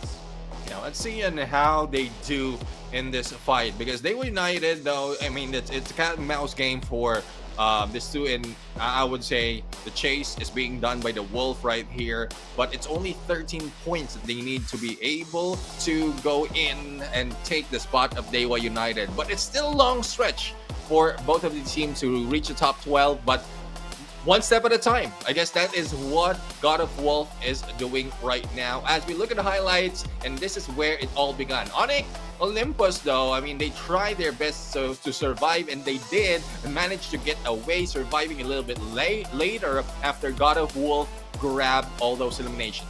Oh yeah, absolutely. And of course, you know, it's all about just those survival gameplays that we see out of these teams, right? Yes, of course, those eliminations are going to be giving you some decent number of points to climb the overall leaderboard, but you also want to test your wits and see if or not you can get into that final circle in the first place to stand a chance for that booyah.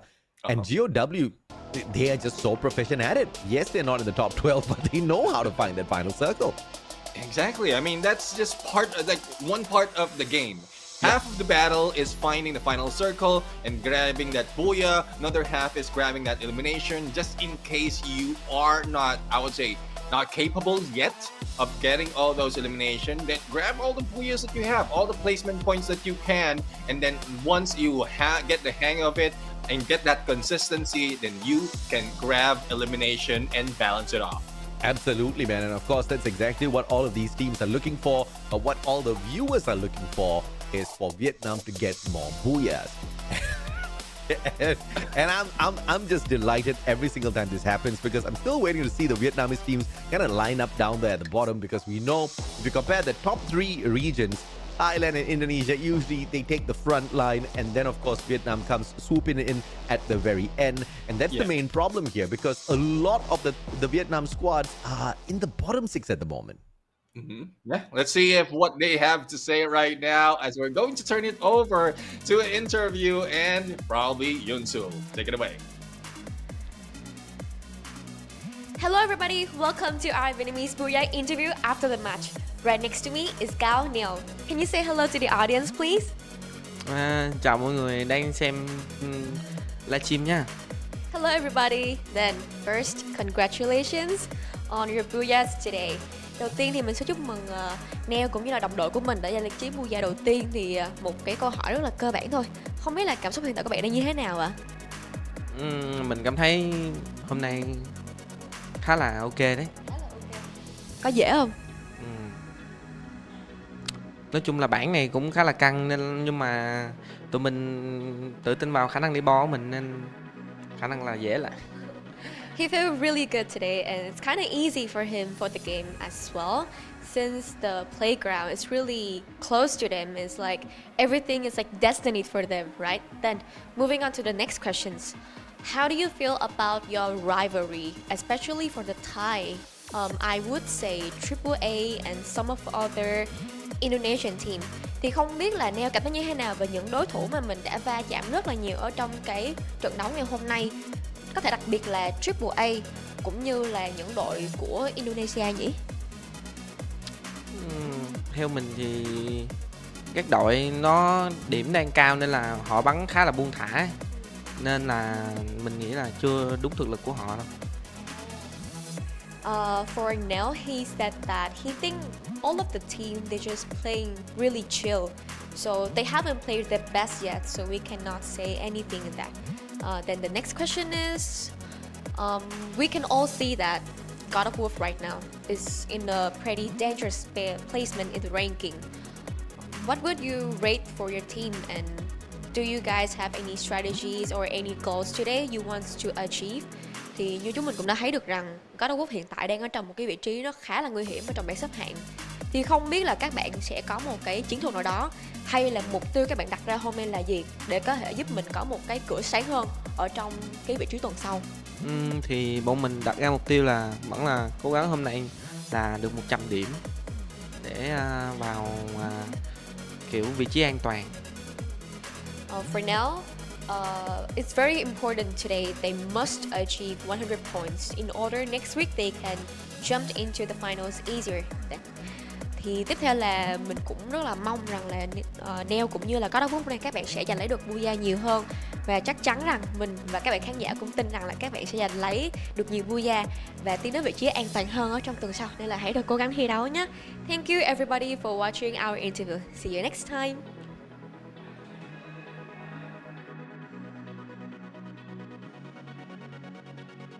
I like the fact that he's just really honest, man. I mean, yeah, we are hustling. Yes, we want more points, but it was a pretty decently enough, decently easy circle for us to play around with. We were getting all of the play zones, and we just went in there and had some good fun, right? Good on God of Wolf. They desperately need those points. They were about 100 plus points away from the top 12. Now just 82 points away. I'm pretty sure they can get it done. I mean, we've got quite a number of days for play, right? 4 days in total for them, specifically 3 days of play. So it's a great way to start, and massive number of eliminations for Neo on top of that. 8 eliminations, so the damage doesn't translate that much, so probably it's just them taking advantage of, as you mentioned, however, or how they mentioned, everything was destined to them. Like, players are going down, the knockout as well as elimination is just going to their favor as well later on towards that map, and that is where they really need to take advantage of those situations. But as you can see, the stats right now for the players, I mean, double 8, 1, 2, or 4 for the team right now. Tatsuya as well as a Homer being used right now. A few of the usual suspects that we have in terms of characters being used, but it's quite different though compared to what we've seen from Burim United, from Attack All Around though. Absolutely, man. And of course, the rest of the team members here, it's not like they didn't put in all of that effort. You look at all of the assists and you see exactly why Neo walked away with those 8 eliminations. Everybody was throwing their shots at the opponents. Neo was getting, of course, those final few bullets in to walk away with those eliminations. This is an overall team effort for a massive performance out of Neo and GOW. But Attack All Around, they're probably going to be sneaking right back into the #1 spot, or a worst case scenario, the 2nd place, right? Look at the number of eliminations just between Jump God and Poon God. You are standing at 13. Yeah, I mean, they're the ones who were able to eliminate Burim United, if I'm not mistaken, and continued on in grabbing elimination before GOW stepped in onto that final circle. But as we look at the key players, we have Poon God right now, 10 grenades used. Well, let's see if how many was used to eliminate though, but we have 5 glue wall destroyed for Jump God. So it seems like there's not really much need of destroying glue walls compared to what we've seen yesterday, and it's just open spaces that they're fighting on these battles. Yeah, the Ghost trying to outdo Krillin, but he obviously can't do that yet. Needs to be revived more number of times. And we do see Liam there asking his team members to, come on, give me your coins, let me revive our team members, buddy. 17 eliminations from the Woodpecker. I'm actually surprised to see the M82B making the spot here as well. It's made its spot so few times that we didn't get a high quality graphic for it. Trocon with the 2nd place and the 15 eliminations. The M82B sneaks away just 7. Yeah, probably they just didn't get that much of AWM. That's why they're using that. the graphics guy would have been like, wait, M82B is used now? It doesn't happen all the time. 25 points, and it looks like Attack All Around does not sneak away the #1 spot, because when there's a tiebreaker, we're definitely going to look at who got the Booyah, and GOW maintains that #1 spot, but equalizing in points, still in the top 3. Attack All Around with their insane consistency.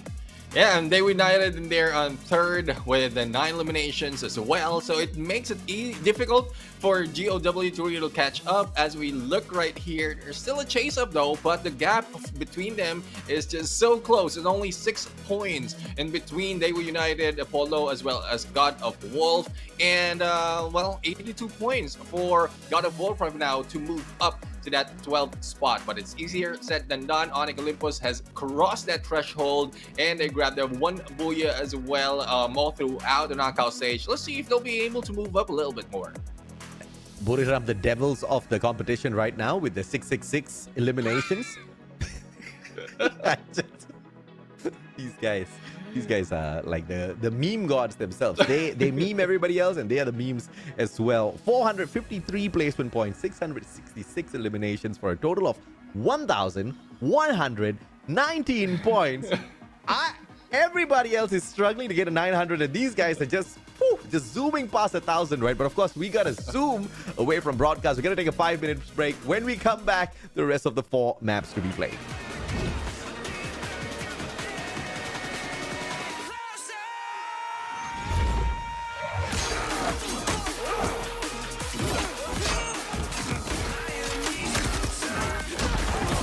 Supplier!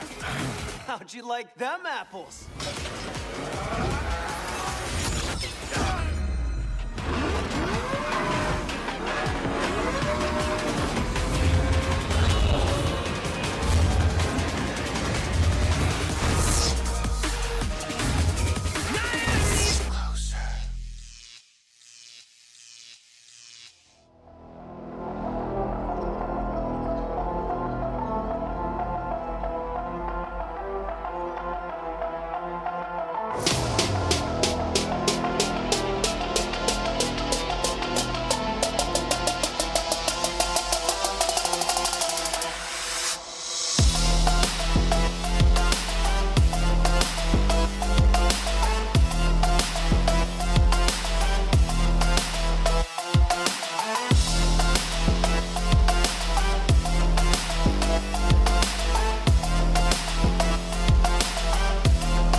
How'd you like them apples?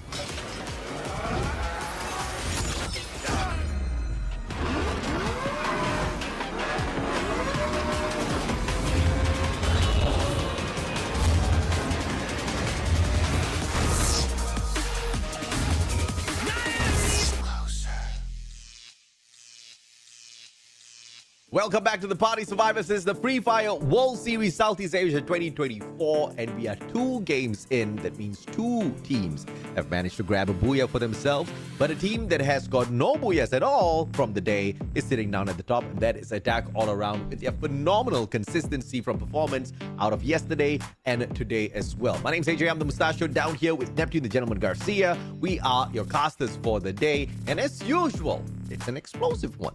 Explosive indeed. I mean, but it's a different story compared to what we've seen yesterday. Yesterday, it was Vietnam who started off the booyahs and then followed by Thailand. This time, it's the other way around. Buriram United grabbed their first, and then it is the teams coming from the WAGs who really go, or sorry, GOWs really going in and grabbing those booyahs. I'd like to see more of Vietnam teams really grabbing more booyahs today.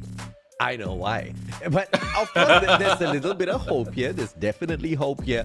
We've got God of Wolf, showing up with a lot of strength and consistency towards the final circles. Definitely going to be there. WAG, weirdly enough, is the team that has got, 6-7 booyahs to their name thus far.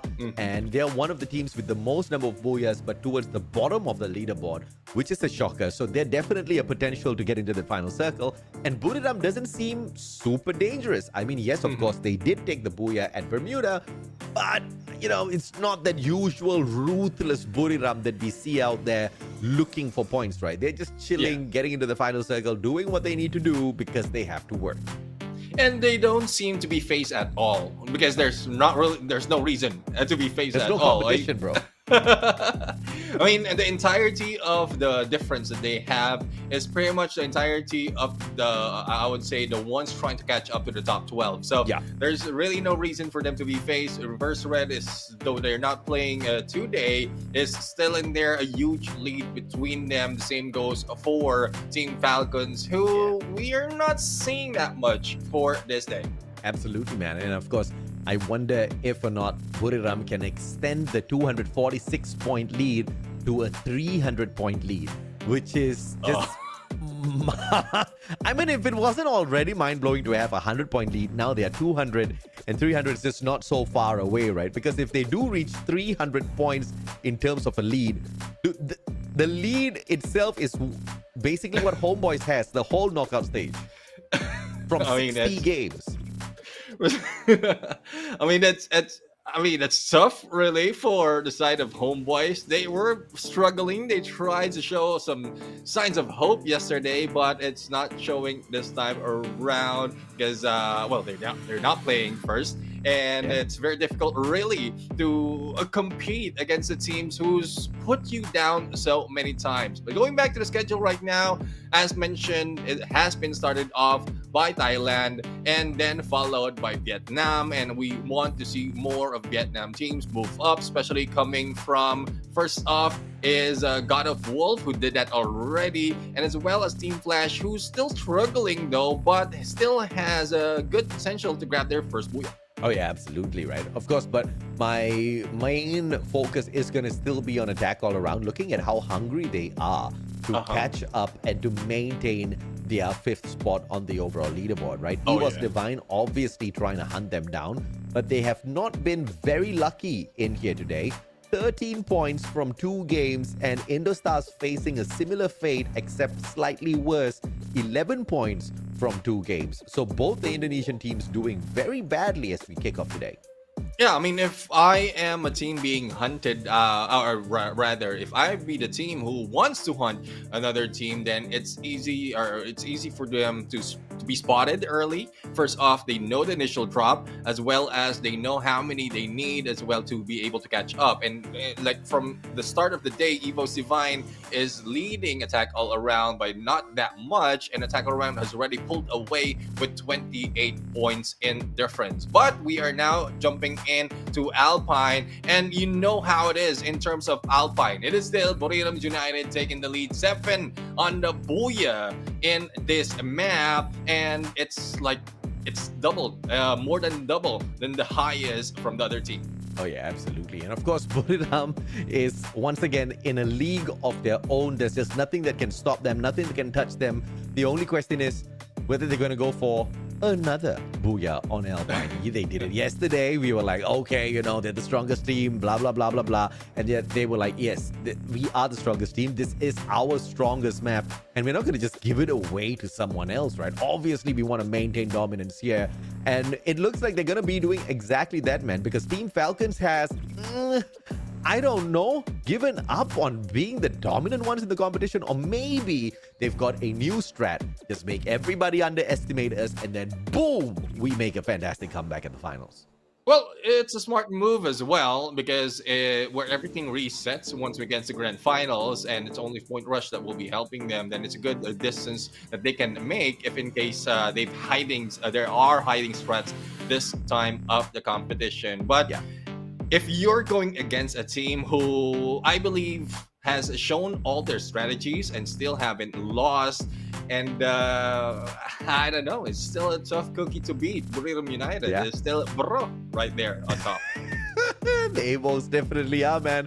I mean, they've shown everything that's in their little utility sack. And I mean, all of their skills, all of their strategies, all of their rotations are for the world to see. But Buriram only wants to ask, what can you do about it?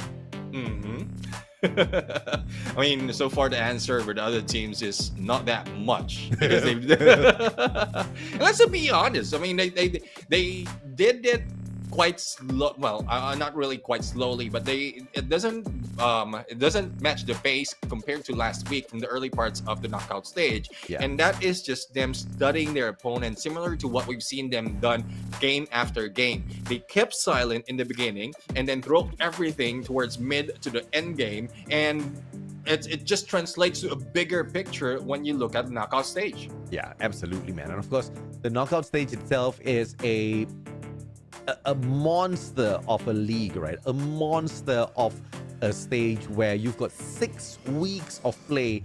Never have we ever had a tournament like this before in the history of Free Fire, and I'm all for it, because once again, and I'll say this again and again, it's very difficult for top flight teams to find the capability to look for opponents, to have their daily scrims, to really train themselves and to polish their skills. And you know, you may have some very tight regions, some very some very family-like regions like Thailand who really have that going on a week-to-week basis. But when you look at Vietnam and you look at Indonesia, Malaysia, they're pretty scattered overall.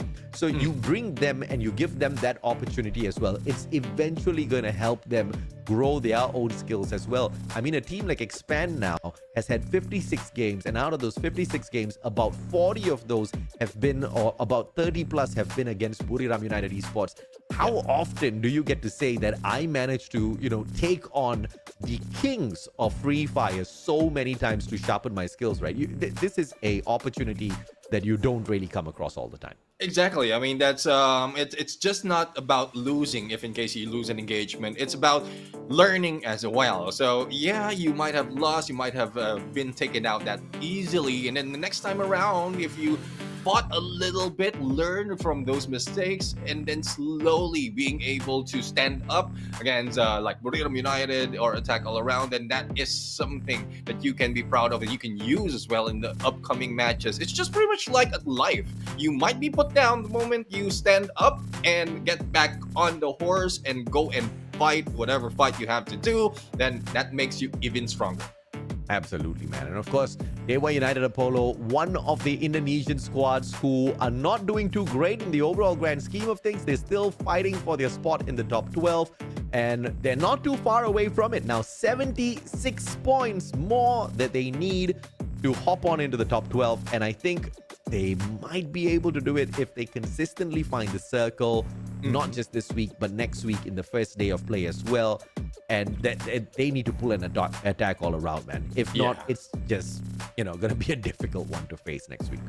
Definitely. I mean, if you remain consistent, you might be grabbing, if not 19, 18, 17 points each match towards the end of the day. And then it brings you closer to that top 12 by next week. But you need to take out, say, Onyx Olympus, who were able to cross over, as well as Beat Heavy, that has taken a huge lead against them from the other day. So that's just a tough battle, a long road to take. But again, we're seeing a little bit of progress. Even God of Wolf is showing a lot of progress right now, only 6 points ahead or below Dewa United Apollo, and they might be able to take over that 14th spot and move up a little bit more.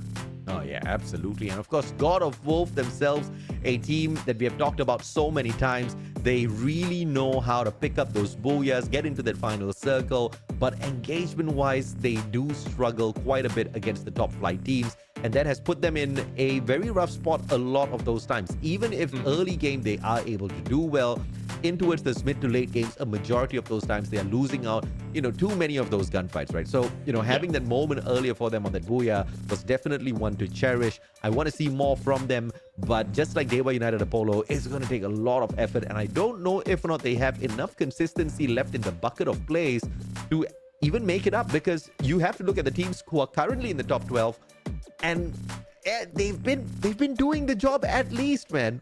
Yeah. I mean, just for today, I mean, for Attack All Around, they're topping the day right now with a total of 42 points, followed by the Kings Buriram United Esports, who's very close on 37 points. But God of Wolf, I mean, they did so much better, not just from the previous game, but also from the match before that. I guess there's a good chance, really, that they'll be able to take over the spot that they intend to. And this time, if they just take one step at a time against Dewa United Apollo, that is a huge step indeed for the team. Some of these referees are just so scary. They just like their arms crossed, staring down at you, breathing down your neck, wondering how you're doing, what you're doing, and if or not you're cheating out there. Dude, even if I wasn't cheating, I would be nervous, bro. I would be sweating buckets. I mean, especially like you're enjoying your match, and then you look around, you see that someone looking at you, and then performance anxiety. Okay, I can't sing when there are people around. Only in the toilet. Okay, it's the same thing. How about when you're looking in the mirror? Do you sing when you're looking in the mirror? No. I sing better. Of course, heading on into Alpine, it's going to be a little bit of a delayed match, if you have not noticed already. Yeah. And we are looking forward to a great game, but unfortunately, a couple of players have not been able to jump into the lobby just yet. So we will have to wait for them. We want to give everybody a good, fair chance, a fair opportunity. And that moment is right now. We're going to be hopping on into Alpine, baby. And Buriram United Esports, the dominators, the kings of Alpine, will be looking to freeze everybody over yet again. And the days might be hot, but in Alpine, it'll be cold, it'll be chilled, and everything will be freezing. Let's see who will be frozen, who will be stepping up on them in this match. As we can see, or we are about to see the flight path right now. Would it be kind for everyone in this game, or would it be rough? And it is kind right now, AJ. Yeah, it's kind almost all the time. I think we've had like a 5% mean flight path, apart and from not that everybody. mean. Yeah. Apart from that, there's been decent to say, right? Yeah.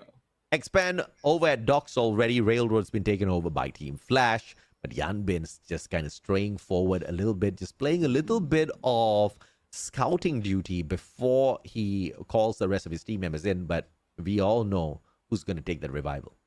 Yeah, let's see who will be able to knock someone down and go in for the revival. Team Falcons right now flying into Fusion. As on the other side, we are seeing a lot of elimination revive as well. But in those stars trying to go and take against one player of GOW Neo. The top fragger from earlier has been taken down. Now let's see if Onyx Olympus will be able to take down Team Flash as well. Though into the hands of Team Flash, Jack has been knocked down. They were able to go for the payback.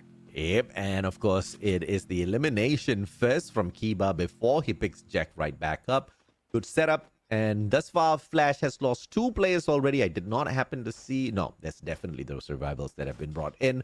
So nothing much to sweat about for Team Flash. In fact, nobody's sweating. The game just started. Yeah, a few skirmishes here and there, but we've managed to reset their positions already, and they can continue on their main focus, their main duty. When a game starts in Free Fire, you have to loot up, you have to get your money, you have to buy your armor, you've got to buy your helmet, you got to do everything. Those are the important stuff.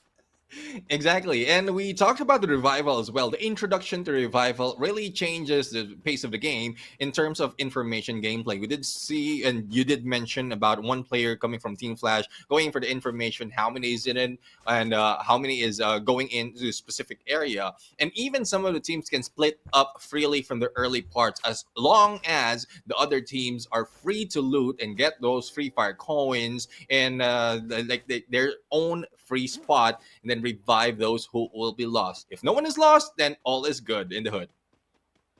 All's good in the hood. Indeed, all's good in the hood. In the Stars, things have not been very good for them in the recent games. They are slowly slipping away in terms of the pressure they bring into the competition. But, here's the problem. They can afford to slip in terms of focus, but that's not what I want to see. Indo-Stars is the kind of team where they really bring out their best when they're pressured, right? And if they're not constantly pressured, they're just going to bring in some half-baked strategy, half-baked approaches into this game, which is just not going to fare well for them at the grand finals, because we want to see that consistency out of them. We don't want to see just a team that has to be pushed down before they can rise up. Exactly. And, well, let's see if Todak Zen will be able to rise up, because from the looks of it, he will be pushed down very hard. But the chase is on right now. Cougar on fire, fell for that. And let's see if the vehicle will be able to get away. And it is now burning. Zen tries and manage, but doesn't go out that clearly. But I know what he's trying to do right now, because we saw on the horizon that some of Todak is already waiting for him and to be chased. But with a vehicle exploding, you dying out without your teammates seeing the opponent, it doesn't give you any advantage, and it's just a matter of reviving them back. Having that revival, though, can give information to the other team that Todak is right in that area. Yeah, the vehicle is just another perfect example as to how the dev team of Garena Free Fire are just evil geniuses, okay? Emphasis on the genius. At one point, the car used to be the perfect, weapon to escape any bit of situation. But nowadays, it's so soft. You sneeze and the car explodes. That's a good one. I mean, you sneeze.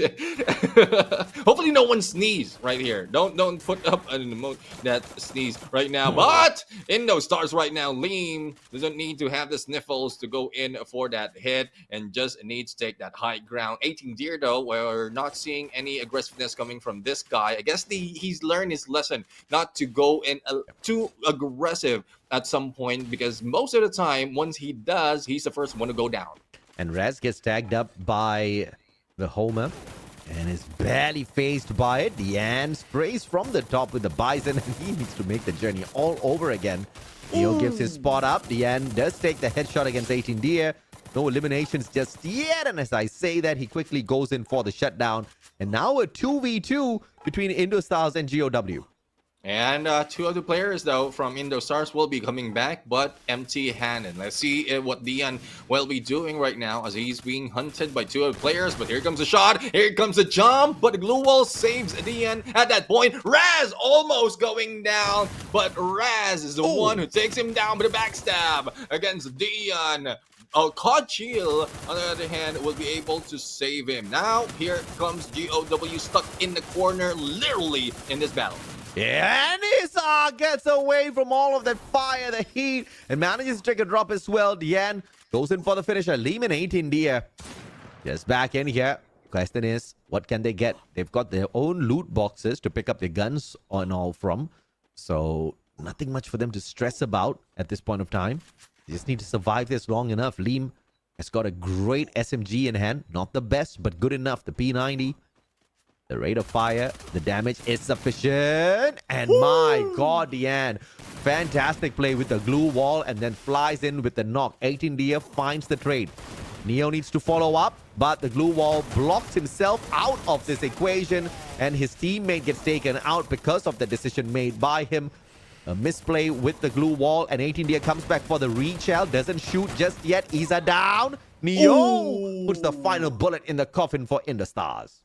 And there we have it. The aggressiveness from the team is now showing. And, well, WAG will be also joining the fray right now in those battle. But Expand, though they have one elimination, they still need to find Team Flash, who's just roaming around. And this is the area that, yeah, it's despite of how open it is, you still have all those solar panels that you can hide out and also use as your advantage. And a split up from Team Flash right now, I would say with Shin unspotted just yet, they might be able to have an opportunity right here, but there's no rush happening. Expand trying to go around, move around so as not to be shot at and to expose Team Flash from the equation. Yeah, Poppy eats a grenade. Shin takes a couple of bullets to the chest. X-Roy on the left-hand side flank. With the woodpecker in hand, he could be pretty deadly to deal with. Poppy responds with the grenades. Expand with the glue wall melters to take down the defenses. Fi is now flanking around from the right-hand side as well,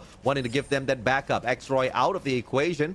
Fi still hasn't done his job just yet as the Axel whips out the assault rifle. A couple of pumps in with the bullet, but the Tatsuya saves his life.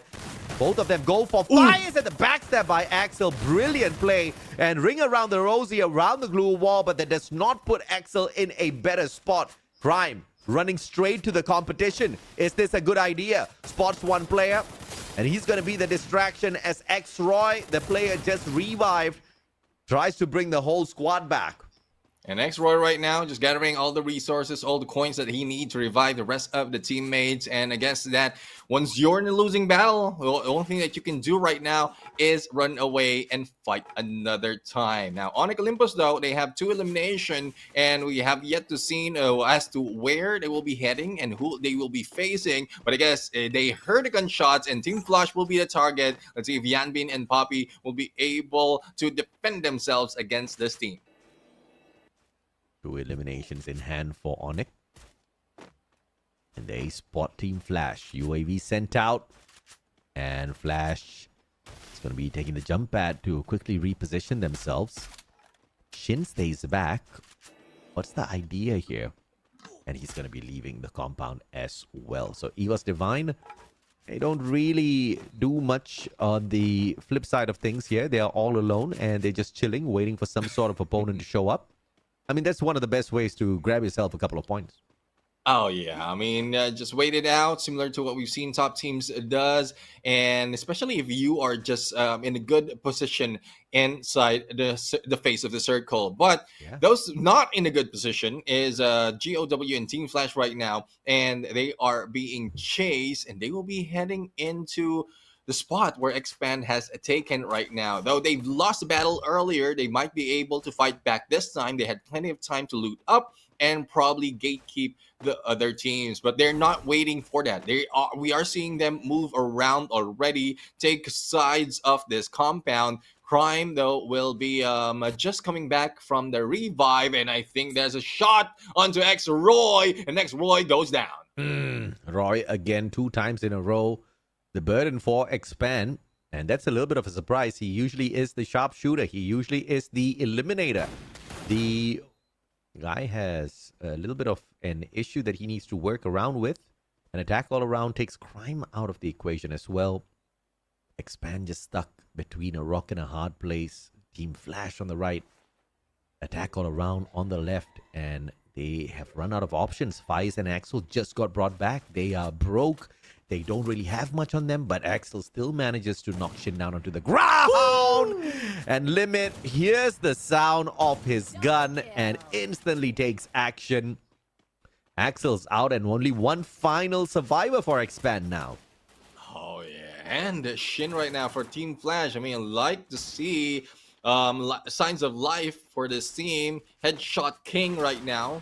would be Shin. But on the other side, Bordeaux United has met a team that doesn't want to go down early, but unfortunately they had to meet up with the top dogs. Now Virus going in for the rush right now against Wasana. Puna managed to get away, but Virus is taken down. Mr. 17 though will be the next target. Behind the glue wall they are, and into the corner indeed will be taken out. But United takes their 5th elimination in this match. Dig United will be moving away from the battle. Yeah, something must have happened to Expand because last week they performed very well. It was the best week of play for the squad, and this week, for some weird reason, they had their poorest performance of all of the knockout stages. And that dastardly performance continues in here today as well. Again, well, let's be honest. Despite of them being professional players, they're still human at some point, and they have human problems. So that might be something that needs to be worked on or probably set aside, especially if competition is happening. But easier said than done, especially as to pressure us. The pressure is already on them in battles just like this. But as you can see, we have Falcons right now, the team who we are also calling out, not performing that well. They're going against Todak, but compared to what we've seen before, they could have taken down Todak easily. But it seems that they are the ones going down. Trap's the only one remaining though, but we have On Fire trying to box him in. On Fire just needs one more shot, and that's exactly what it took. Trap's down and does have the Horizon line, picks himself right back up. Can he make a difference here with the Bison? Answer is no, and Todak's out in 11th. And you can gauge the consistency and the aggressiveness of the team based on how long they take the battle. We've seen Bordeaux United just swoop in, get everyone, take them out, and then get away. And that was the usual. That was the Team Falcons before, C-Triple-G before, but it's not showing up this time. They took a lot of time, plenty of time before Todak went down in there, and might be another team who's facing a few of those challenges. But speaking of challenges, Expand still has been taking it out a little bit early. A lot of challenges for this team overall. If any of the players from Todak were watching the match and then they laughed at, if anybody from Expand was watching the match and they had laughed at Todak for getting eliminated, that was karma right there. They got taken out shortly after. But it's just a mind-boggling thing here for me to see the fall of Expand in terms of their firepower and efforts. Because I expected them to really not dominate FFWS SEA, but use it as a fantastic training ground. They've had this change of roster. I'm pretty sure something was up in the background because both Zuez and Cobra are out. Maybe they went back to spend some time with their family and the replacements got brought in. But I sure hope for their sake that they can have another roster swap before we get into the final week, or else it's going to be a disaster. Definitely. I mean, it seems like they really need the two players right here, especially in how they are performing. And hopefully this is not the true face of Expand just yet. Yes, they are in there into the top 12, but it might be in trouble later on because some of the teams are getting too close for comfort. Yeah, Gade just threw a bunch of his glue wall melters, wasted all of his grenades for nothing. I don't see what the idea was there, because you definitely want to be keeping that for your final circle battle, unless he was just dead sure he was going to be able to loot up his opponents as well right after knocking them down with those nades, which clearly did not happen, so it's still a waste. Still a waste, still a question. WAG though, no question that they can defend themselves despite of them being in lower ground and in the open against two teams. They're still fighting back and bringing down Onyx Olympus. But at the moment they jump out, that is where the team will be rushing against them. And WAG will need to move out and walk against the gods in this matter so that they can get away from all the cannons that really left. Yeah, great plays from WAG, just blocking the players of Team Falcons with their glue walls as they try to run away. And EVOS Divine now enroaching the compound of the team of Falcons. Only one final survivor left here, Peter. Say goodbye, sir. EVOS Divine puts the end to him. Buriram United Esports, they've been quiet for long enough here, and now they want to take on WAG to maintain their dominance on this map. WAG looking for their 8th booyah in the competition. One player down already, and EVOS Divine just attacking them from the back, not wasting a single moment. And Buriram's just going to be chilling at the back like the villains, is waiting for the final engagement. I love how Buriram United managed to get away. They're stuck literally within a rock in a tough place and a hard place, and they got just pulled down all those glue walls, pulled out from the battle, and now is going in for the flank against EVOS Divine. Now let's see if they'll be able to go in for the hit before WAG rushes onto them, but I guess WAG beats them to it. Now their attention will be brought in onto the left, and WAG is winning that gunfight. Funa needs to be really careful here, but he's just going to be glad that he's probably going to get the MVP if they get the booyah. So Sana's not here to disturb it nor steal it away from him unless someone gets cheeky and runs out to that vending machine. Let's not bet on that for the time being. These players are just playing ring around Rosie. They keep switching places with each other.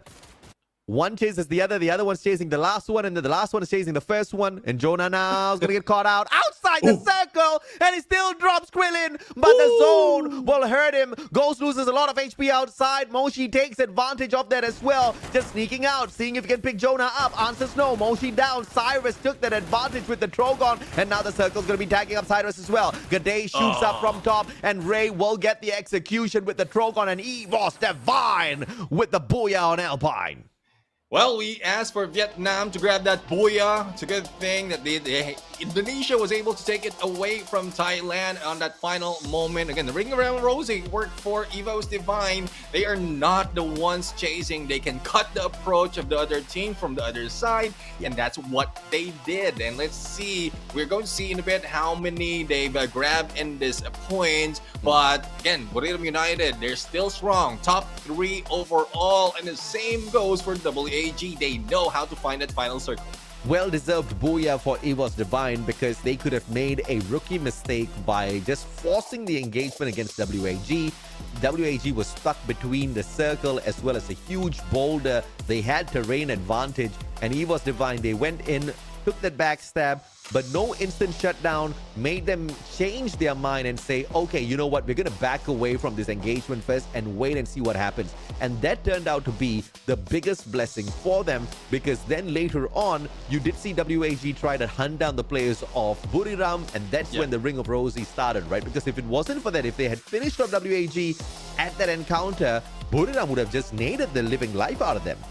Yeah, exactly. And we're going to see the highlights right now. And this is where everything was really rough for the teams who are trying to do their best. I mean, there's a little signs of hope for those who they're on a catch out on the top 12, especially for the team of GOW. But when they met in those stars, they are having trouble. Yes, they might have taken a few or more of those points, but it's not that easy. Similar to what we're seeing from Team Expand as they went down there with only one man remaining.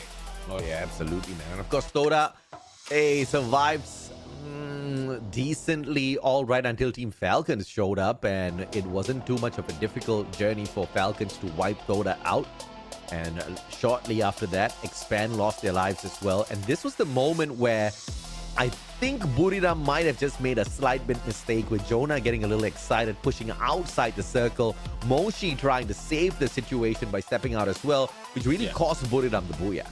Exactly, and I love the split that EVOS Divine did as well. I mean, they cut the rotation. That's being done like almost twice or almost twice already in that final circle, and then splitting up on a 1v2, taking advantage of those fallen opponents onto the other side, just gave them that that much of a winning game. So it's more of playing by the flow as well as grabbing a little bit more of the mistakes of the other team. But we're going to hear from the team of EVOS Divine as we jump in the interview, and let's listen to Indonesia interviewers.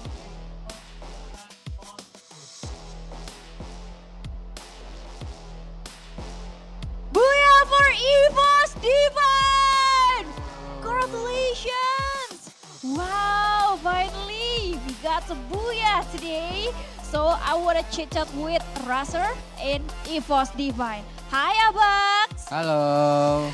Okay, Abax, I have questions. I'm wondering, how's your team training schedule? Kita penasaran gimana sih jadwal latihan tim kamu? Nah, latihannya biasa aja, nyari-nyari musuh, nabrakin orang. Tapi kalau di turnamen ngendok.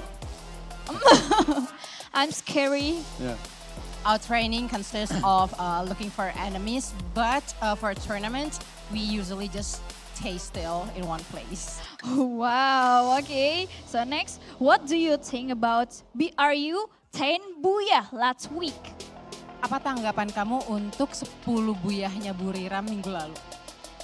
Ya biasa aja sih, karena memang Buriram gak usah diraguin lagi.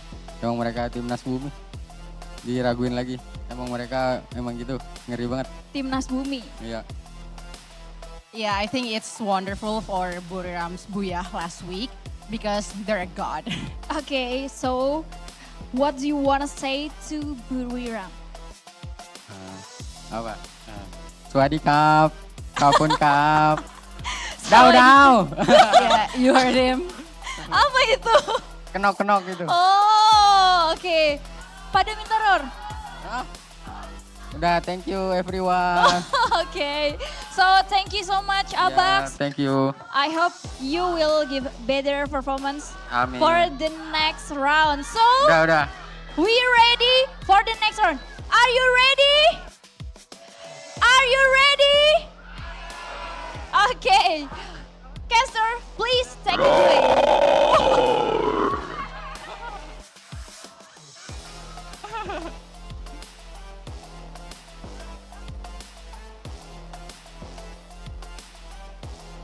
A little bit of roar, a growl coming It's a from roar. Apex right there. When Gade did it, I thought he burped because he just ate something. You know you've got a Leave. problem when your raw sounds like a burp, my friend. Well, I mean, a little bit of like, I don't know. It's difficult to You're a explain. I couldn't questionable do tiger. that. You're a sus tiger, that's what you are. But That's a the better thing raw is- from Apex. One thing I would say is I love what Apex answers because there's not really like there's so much respect in what Buriram United has done from last week and still continue doing right now. And I guess what they're trying to do just right now is get back to top 5. And it is Apex, our MVP, the guy who gave out a huge roar in that interview. Respect and fear, because you don't want to trash talk the kings themselves and then they come looking for you. You may be a tiger, but you're not the apex predator out here when it comes to free fire. The FFWS SEA has been dominated by one team, but there's another team that's obviously doing so well for themselves, and of course it is none other than EVOS Divine. Apex with the double Tatsuya, double A124 run alongside his squad. Not massive number of eliminations for the squad to take this booyah, but a booyah is something that's going to put a smile on their faces and also cut the lead that Attack All Around has been building against them since yesterday. Yeah, definitely. I mean, Attack All Around was trying and successfully was able to grab that 5th spot. Now this time around, EVOS Divine is taking it back. But both teams are still playing. That makes it difficult for EVOS Divine. But if we look at the elimination leaders, GOW Dion, so I guess Dion did get that momentum from the previous match, but it didn't translate so much into, I would say, into a very good run, but it is a better run because this time GOW managed to take that 14th spot away from Daewoo United Polo. And GOW says, Vietnamese brothers WAG chill. Let me join this competition.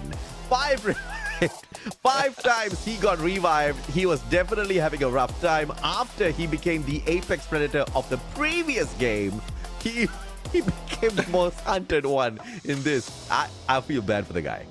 And again, we talked about the curse of being the elimination leader from the previous game, and this is it. There's payback for everything that he's done in the other one. But we still have Wasana and Jonah in there in the key players, and definitely key players of that match. It just so happened that for despite of them getting the top 3, they weren't able to grab that booyah. But as you can see, more of close range encounter are happening right here because of Trogon, but tying on the eliminations would be Woodpecker. And I guess we've seen so much of a highlight from this weapon.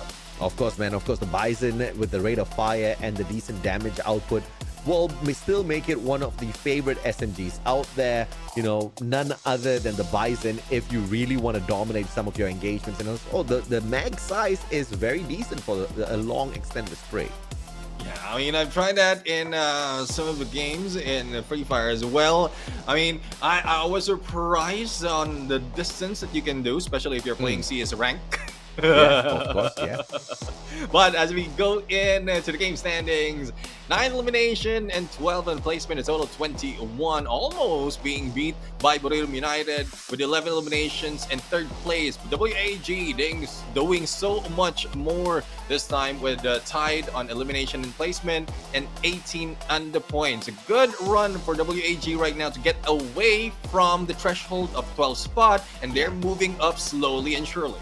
Oh, surely indeed, WAG has had a fantastic run. They're still one of the weaker teams when it comes to engagements, but not when it comes to their placement in the final circle. 7 booyahs thus far. They were looking for their 8. A little unfortunate that they weren't able to get that. But overall, very, very decent performance. And now we have got a bingo up at the top with the Thai flag and a triple Indonesian lineup here from EVOS Divine, Indostars, as well as RRQ. WAG takes the 9th spot, and guess where's Expand on the 2nd page in the 10th spot. Change your roster back, Expand. I want to see Cobra again. Yeah, and that's a risk really that Expand is holding on right now because it's from the other days we were worried, we were calling them out, but there's not so much of a risk. But they're getting close to the top 12, to the bottom I would say bottom of the top 12, and it's not a comfortable position, especially in all pressure is happening, roster is not working. What if there's no option for you to bring back the old roster, and you will be left with what you have? I mean, Expand's just really lucky that PE Sports is not playing today, because you know for a fact PE Sports will definitely take advantage to overtake Expand instantly when this is the way Expand has been performing. Onyx Olympus is, quite a ways away from them. They're about 52 points away, so that'll take quite a bit of effort. And Onyx Olympus is not really the most dangerous team out there. That being said, 25 points from the past 3 games. If they really put in the hustle, they could actually overtake Expand, but of course we will need much more firepower out of them.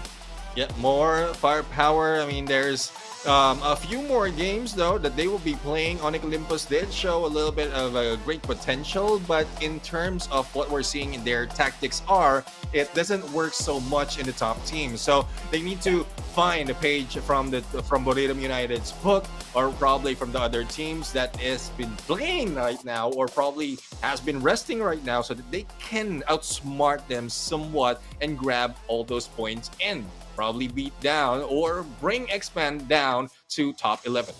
And so, of course, you guys just saw the top 3 teams on this Kalahari map are all from Thailand. You're talking about Buriram, Reverse Red, as well as Stalwart Esports. But Reverse Red and Stalwart are in Group B. They're not playing today, so we have to replace them and look at who else is dominant here. EVOS Divine does very good on this map alongside Attack All Around. Now, these 2 monkeys have been fighting for that final circle for quite a little bit. We just saw EVOS Divine get their highlight round on Alpine.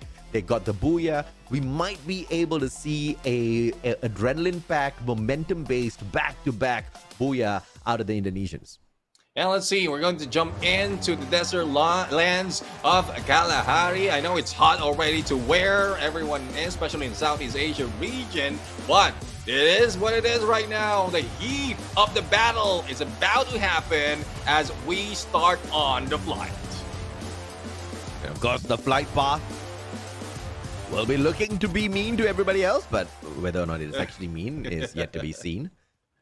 And as we head on in, it looks like a decent enough flight path for everyone to work with. A dead center flight path leading from Mammoth all the way down towards the council hall.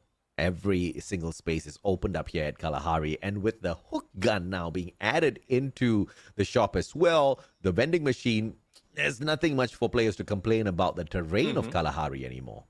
Yeah, definitely. I mean, they can move up and down, jump in, unless they receive some damage and made a miss. And they fall for the wrong person. I mean, the wrong place. Talking about falling in love, man. He was divided in the stars, both going into confinement. Only one may be able to leave the confines of confinement.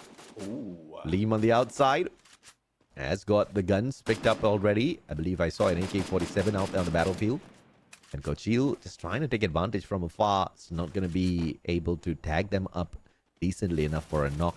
But it's all about scaring them away to the opposite side of the battlefield and focusing on your own loots. Yeah, if they will be scared though, but the team that should be scared right now would be one of either Todak or they were United, but they're having a backstab happening at Campion, and only 2 remains, but one is just coming back from a revive, and hopefully Traps will be moving away, but here comes Liam trying to get a good picture from above, so we're leaving Todak and other teams on the other side and going back to Evo's Divine. The ones who grabbed that Booyah earlier, let's see if they can do it once again. Yeah, let's see if they will be able to pull this one off. Evo's Divine. Ray quickly repositioning with the hook gun to take that high ground advantage. But Liam on the opposite side has seen him do that. Doesn't have the right gun to take the shot. So it's just information gameplay. And it looks like Ray doesn't have a sniper as well.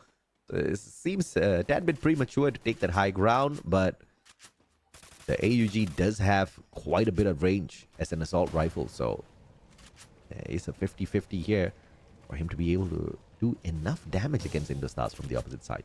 Let's see what the damage they can do right now. On the opposite side, the other side of the map, we have Falcons right now trying to go in against Team Flash, but Team Flash a little too quick, but not too quick as Peter takes up a cut the approach of Shin. But here comes the glue wall, saving some of the players of Team Flash. Yan Bin stopping in there in the middle, but good thing Peter had to also wait it out, but there's no waiting down, especially once you have a Bison in hand. Oh, yeah, absolutely. And Peter says, thank you. I like the Trogon, and I'll pick it up from your hand, sir. And he'll just walk away with a free one. Expand, on the other hand, have spotted out GOW. The Homer will go ahead to tag up Neo, I believe. Oh, no, that's the end. And the end's going to be hoping he doesn't get knocked, but he does get knocked. And an instant elimination courtesy of X-Roy. The rest of the players back away to play the revival. Yeah, and I guess that's one of the casualty from the battle against Indostars, and Evo's Divine managed to fall down against a different team. But 18D right now showing aggressiveness, and as you can see on the other side, and also the elimination, we are seeing Todak out again, and we'll be waiting it out for another map. Funa down below alongside Jonah. Sharing a glue wall. They get tagged from afar, and Joel, the XM8, is able to take that knock. Funa down as well. And Wasana's hightailing it out of there. He's like, nope, not today, sir. We want to play the final circle. But how far can he go? Can he even get away from all of this heat? I believe he's already managed to back away far enough. As they back away, Falcons move into the spot of elimination leaders. Not a lot, just 5 on their side now. Yep, let's see if they can add more. But speaking of adding more, they were United adding few more to their points as the battle is not yet over though. Here comes Indostars being rushed, and there you go. The pickup has not been done for Indostars, and they were United really doing catch up right now, and they are now the elimination leaders with 8, beating the 5 that showed earlier. Big fight between Attack All Around and the Team Falcons. 2 casualties on each side.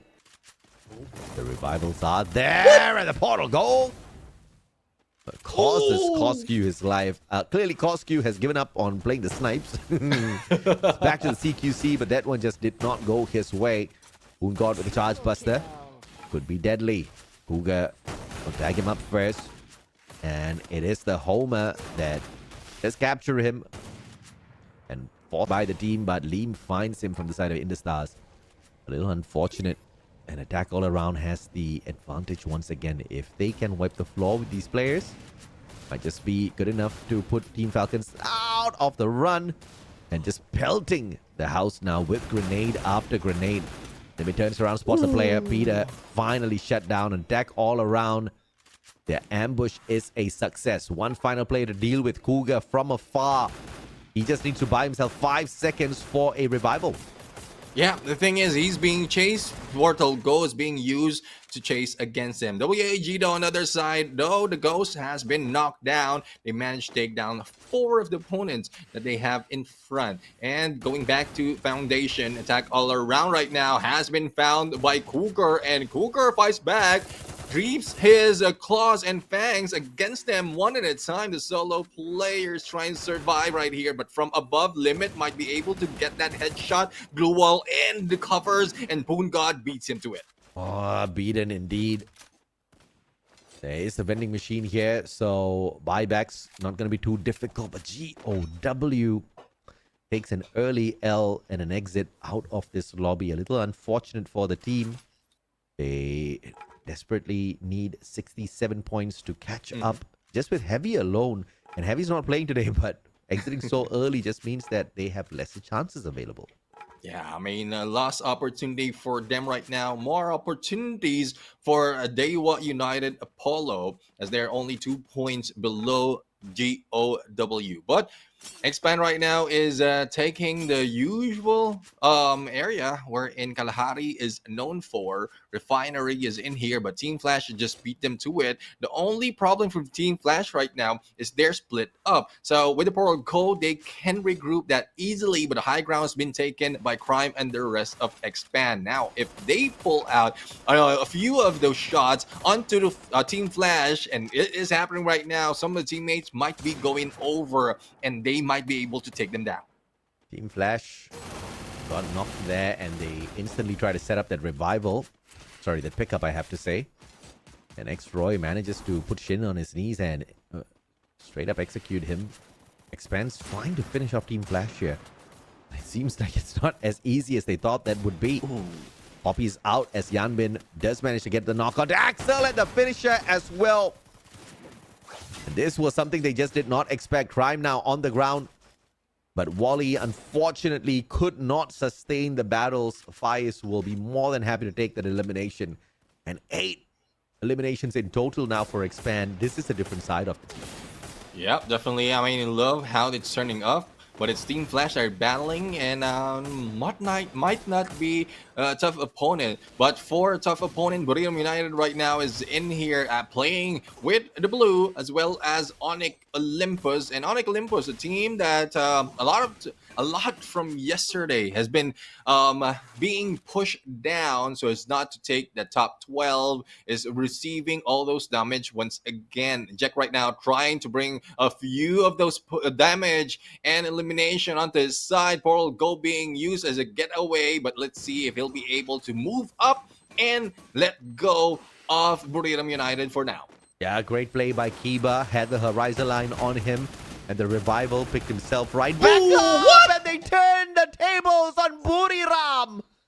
2 games in a row.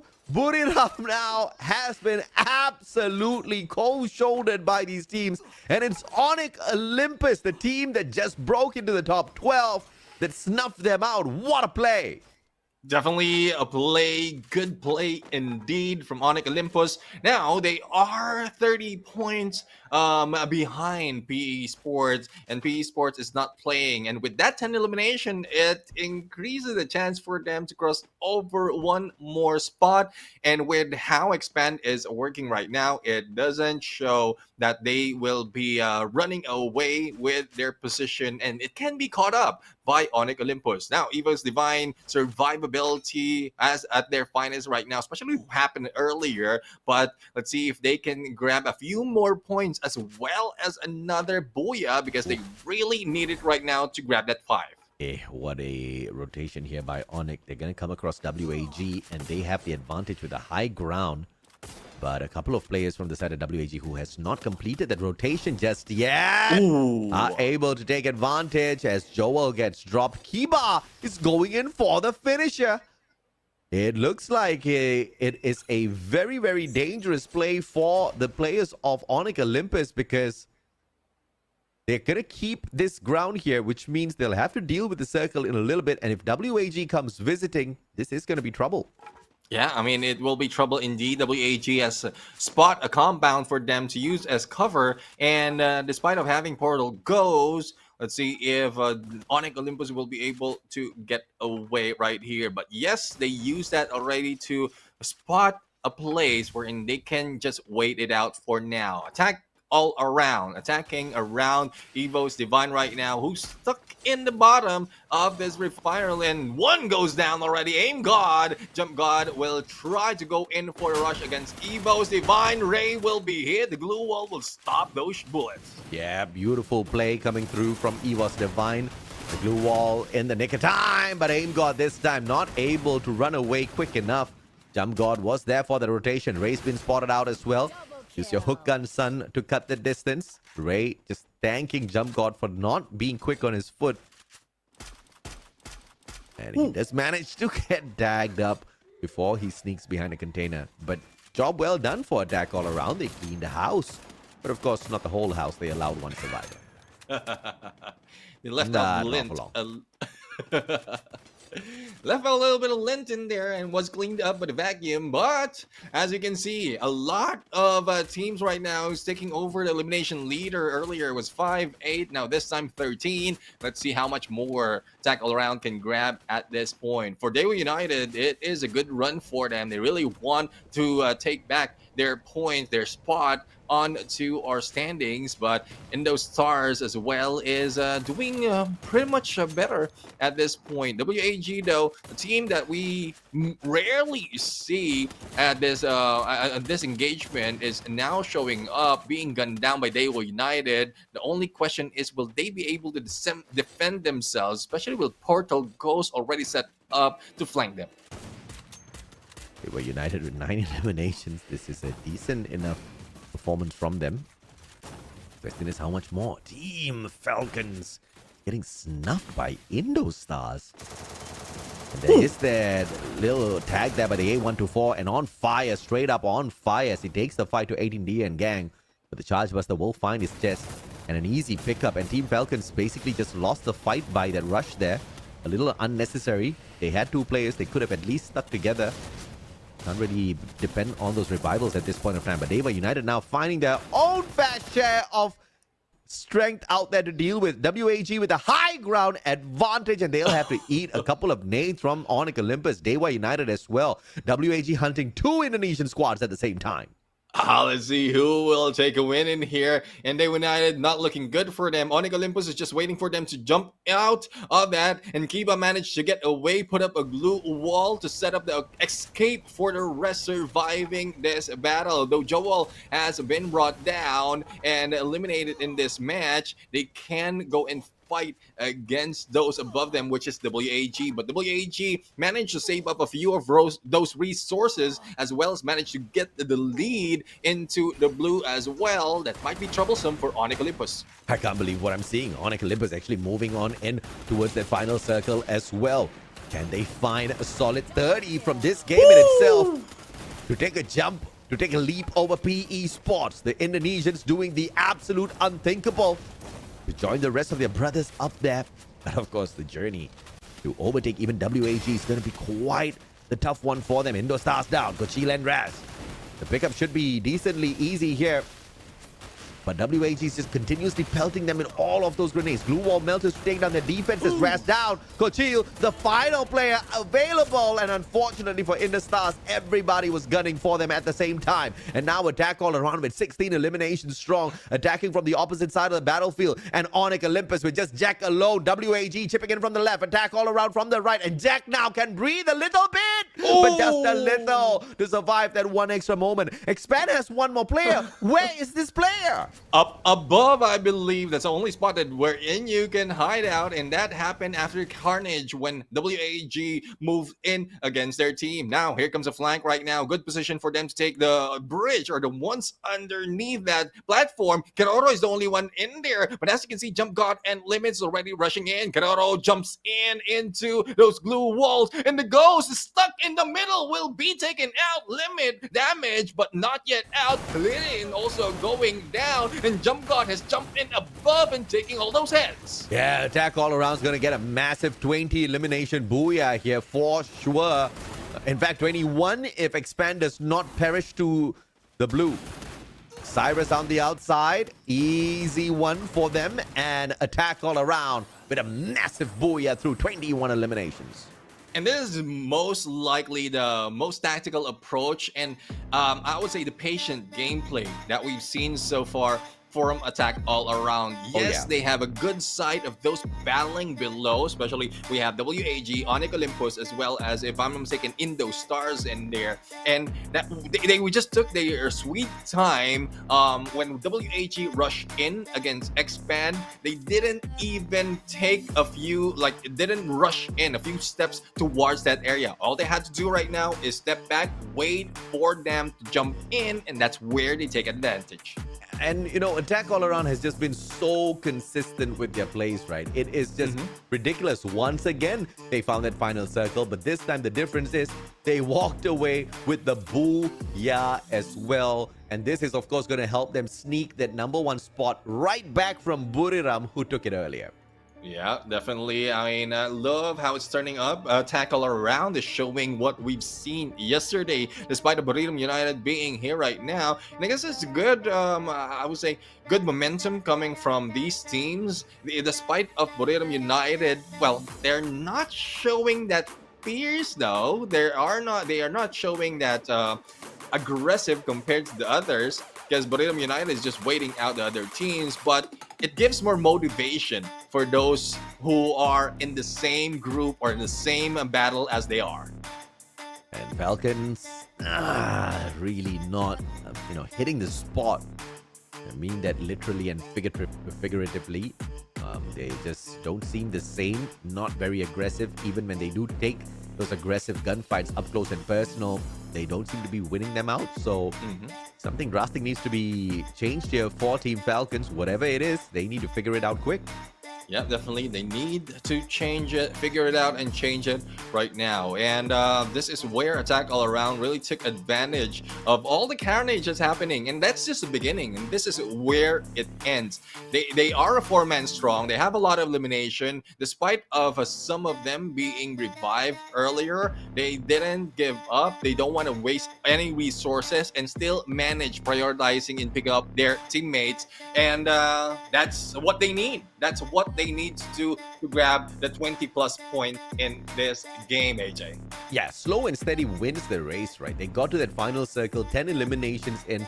They weren't really forcing a lot of those engagements, even with the fight of Team Falcons.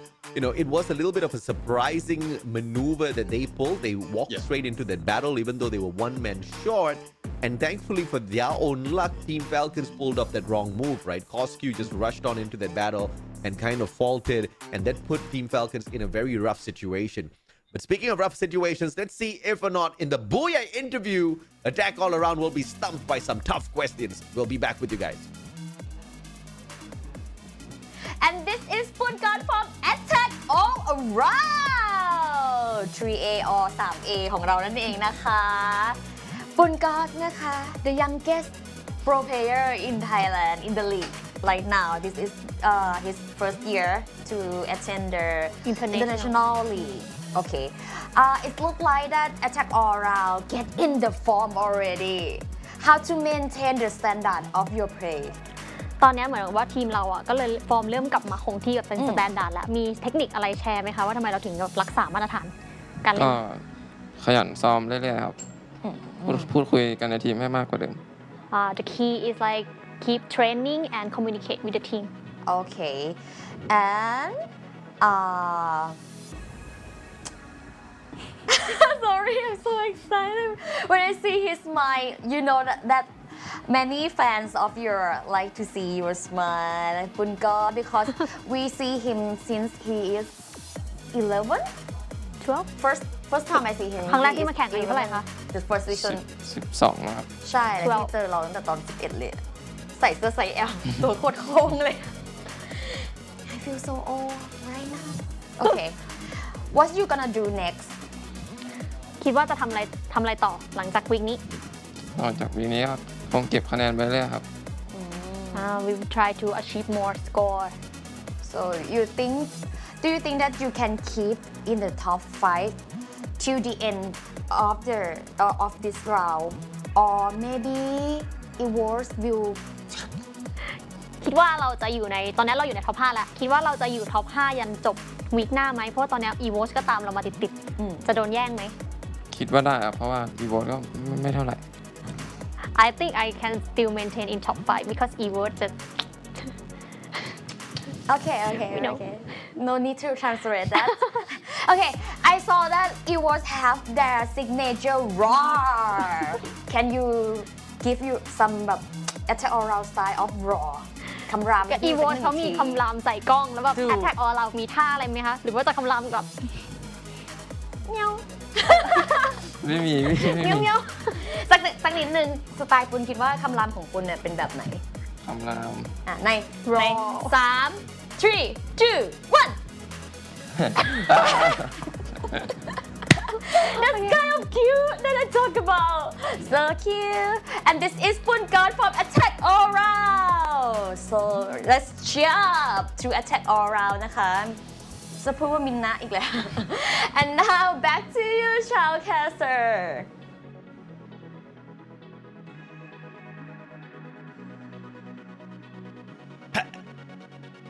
I love the Thai interviews, bro. That's all I can say. What else can I say, right? But of course, we do miss some Vietnamese booyahs as well. I can always say that as well. As far as attack all around is concerned, they should have gotten this interview segment way more. They have been in the top 3 so many times from yesterday and today, but the number of booyahs just surely not something that they're clearly aiming for. If they get it, it's a bonus. Speaking of bonuses, Limit deserves one. He's on attack all around and he is just picking up the slack.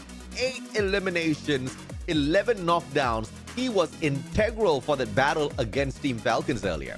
Yeah, I mean, we've seen how much Limit likes to grab all those headshots, and despite of only having 1, he knocks down 11, so that anyone can take that overall. Limit will be in here as an MVP, but we just saw and heard the interview from Punga, the youngest that we have in the lead, still in there hanging with the boys, and I love how it's turning up for this team.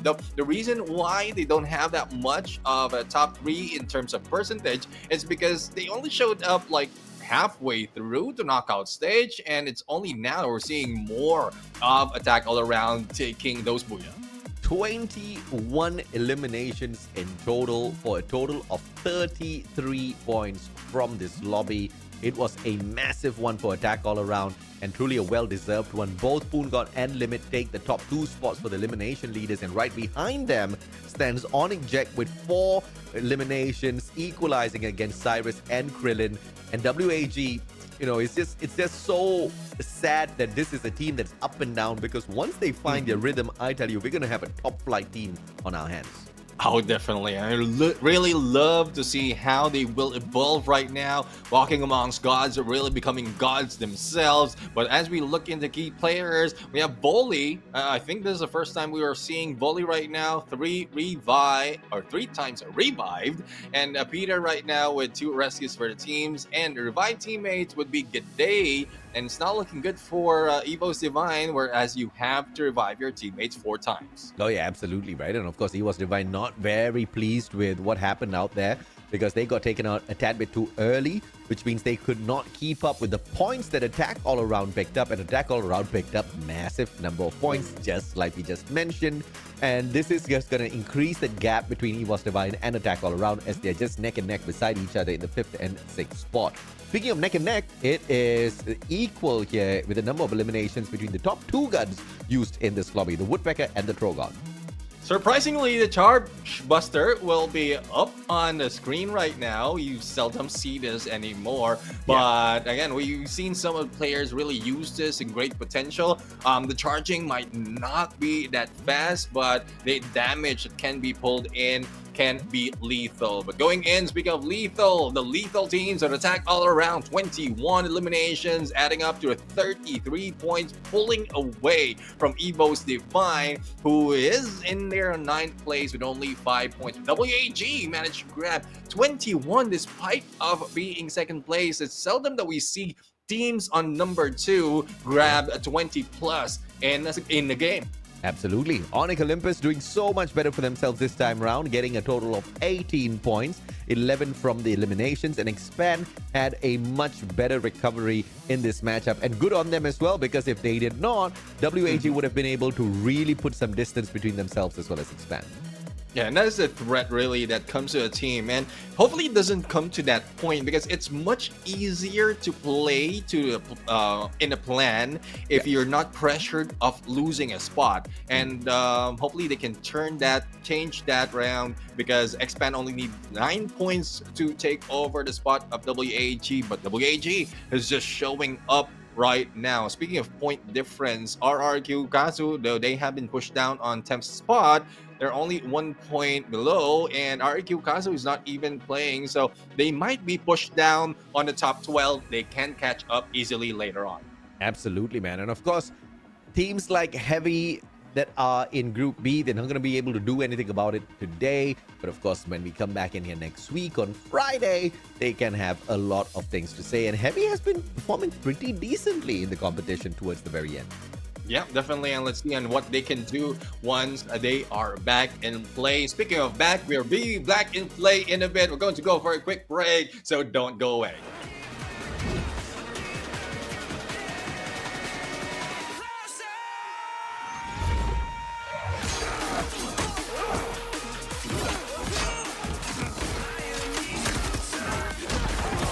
Supplier! How'd you like them apples?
How'd you like them apples?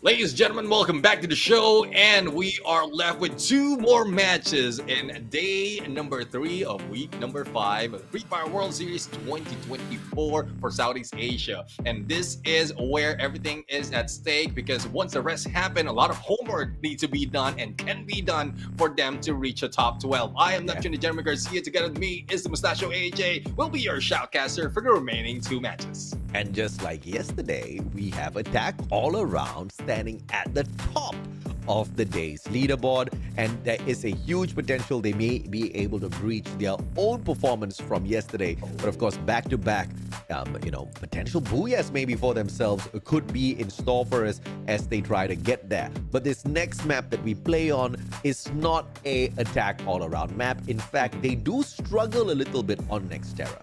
Exactly. I mean, no booyahs just yet, not so much of points being gathered by this team, and it's more of, I would say, Bermuda United Esports always, and Team Falcons from the past that have grabbed the booyahs in these matches. Not only that, we also have Indo Stars who managed to slip in a few of those booyahs, making it difficult for Attack All Around to do it from the past. But again, everything is impossible right now. Momentum has been taken by Attack All Around. They did it yesterday. They might be able to do it today.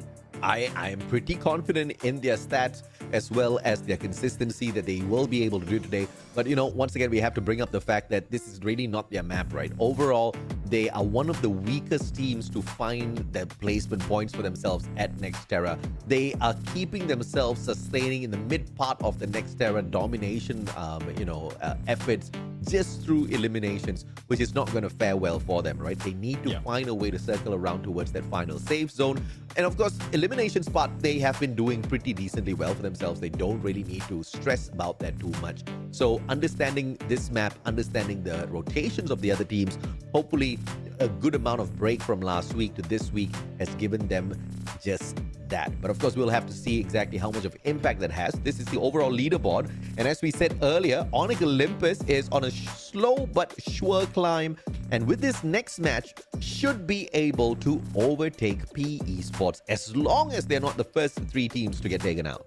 Oh, exactly. I mean, only 12 points remaining for them to be able to catch up onto PE Sports or beat them if they manage to get more. And going back to Attack All Around's points, I mean, it's a good point really that you mentioned. They don't have that much of a placement being done in here. To be exact, that's a 3.7 average placement point only compared to the ones topping this, which is above 5 already. And most of them in the 6 point plus, and that's what they need to work on. Nexterra, especially as it's always part of our daily routine in the knockout stage, as well as a chance that it will happen on game number 6. Therefore, a back-to-back booyah here is highly unlikely, and this could just open up the window and the door and the back door and every single entrance there is for Bermuda United Esports to continue their run of domination, right? But of course, they slipped on their most dominant map, Alpine. They slipped on Kalahari. Will they slip on Nexterra again? Of course, that is one that only Buriram can answer. But at the same time, if a hungry apex predator has not eaten in 3 days, and I count each map as a day, I think the 4th day he gets a little bit more lethal to deal with. Yeah, speaking of lethality, this is what they've done so far, especially for Bermuda United. 3 booyahs, 132 eliminations, and 209 on the points. And, the total points that they have in here is very close to the lead that they have against Reverse Red. Team Falcons, though, I mean, it's pretty much the same on the booyah, but in terms of elimination, we can see a huge difference, especially when we look at the stats of Indo Stars. So, Bermuda United, there's no doubt that they might be able to grab a booyah in this one. No doubt at all, bro. But we had no doubts the previous 2 games as well. Okay, and they got the floor wiped with them. Obviously not classic Buriram, but it doesn't matter. We can't take away the perfection of the other teams when they were in engagement with Buriram, and they managed to have a one-up against them, right? But this is exactly where the point was coined in terms of they might just be a little bit too hungry now, and they might go all out to grab the final 2 booyahs from the day. We really want to see what kind of version of Buriram we get as we head on into next era. Yeah, next era indeed, the futuristic map, and I will love those who are dropping in northern part of the area. I mean, Intellect Center, there's a lot of possible engagement that's happening in there from the past few weeks, and it might be carrying over for today, but that would be dependent on the flight path that will be offered to the team right now. It has been kind so far, and I guess it will still be kind, but the question is, where will it pass through? Straight directly into into Intellect Center.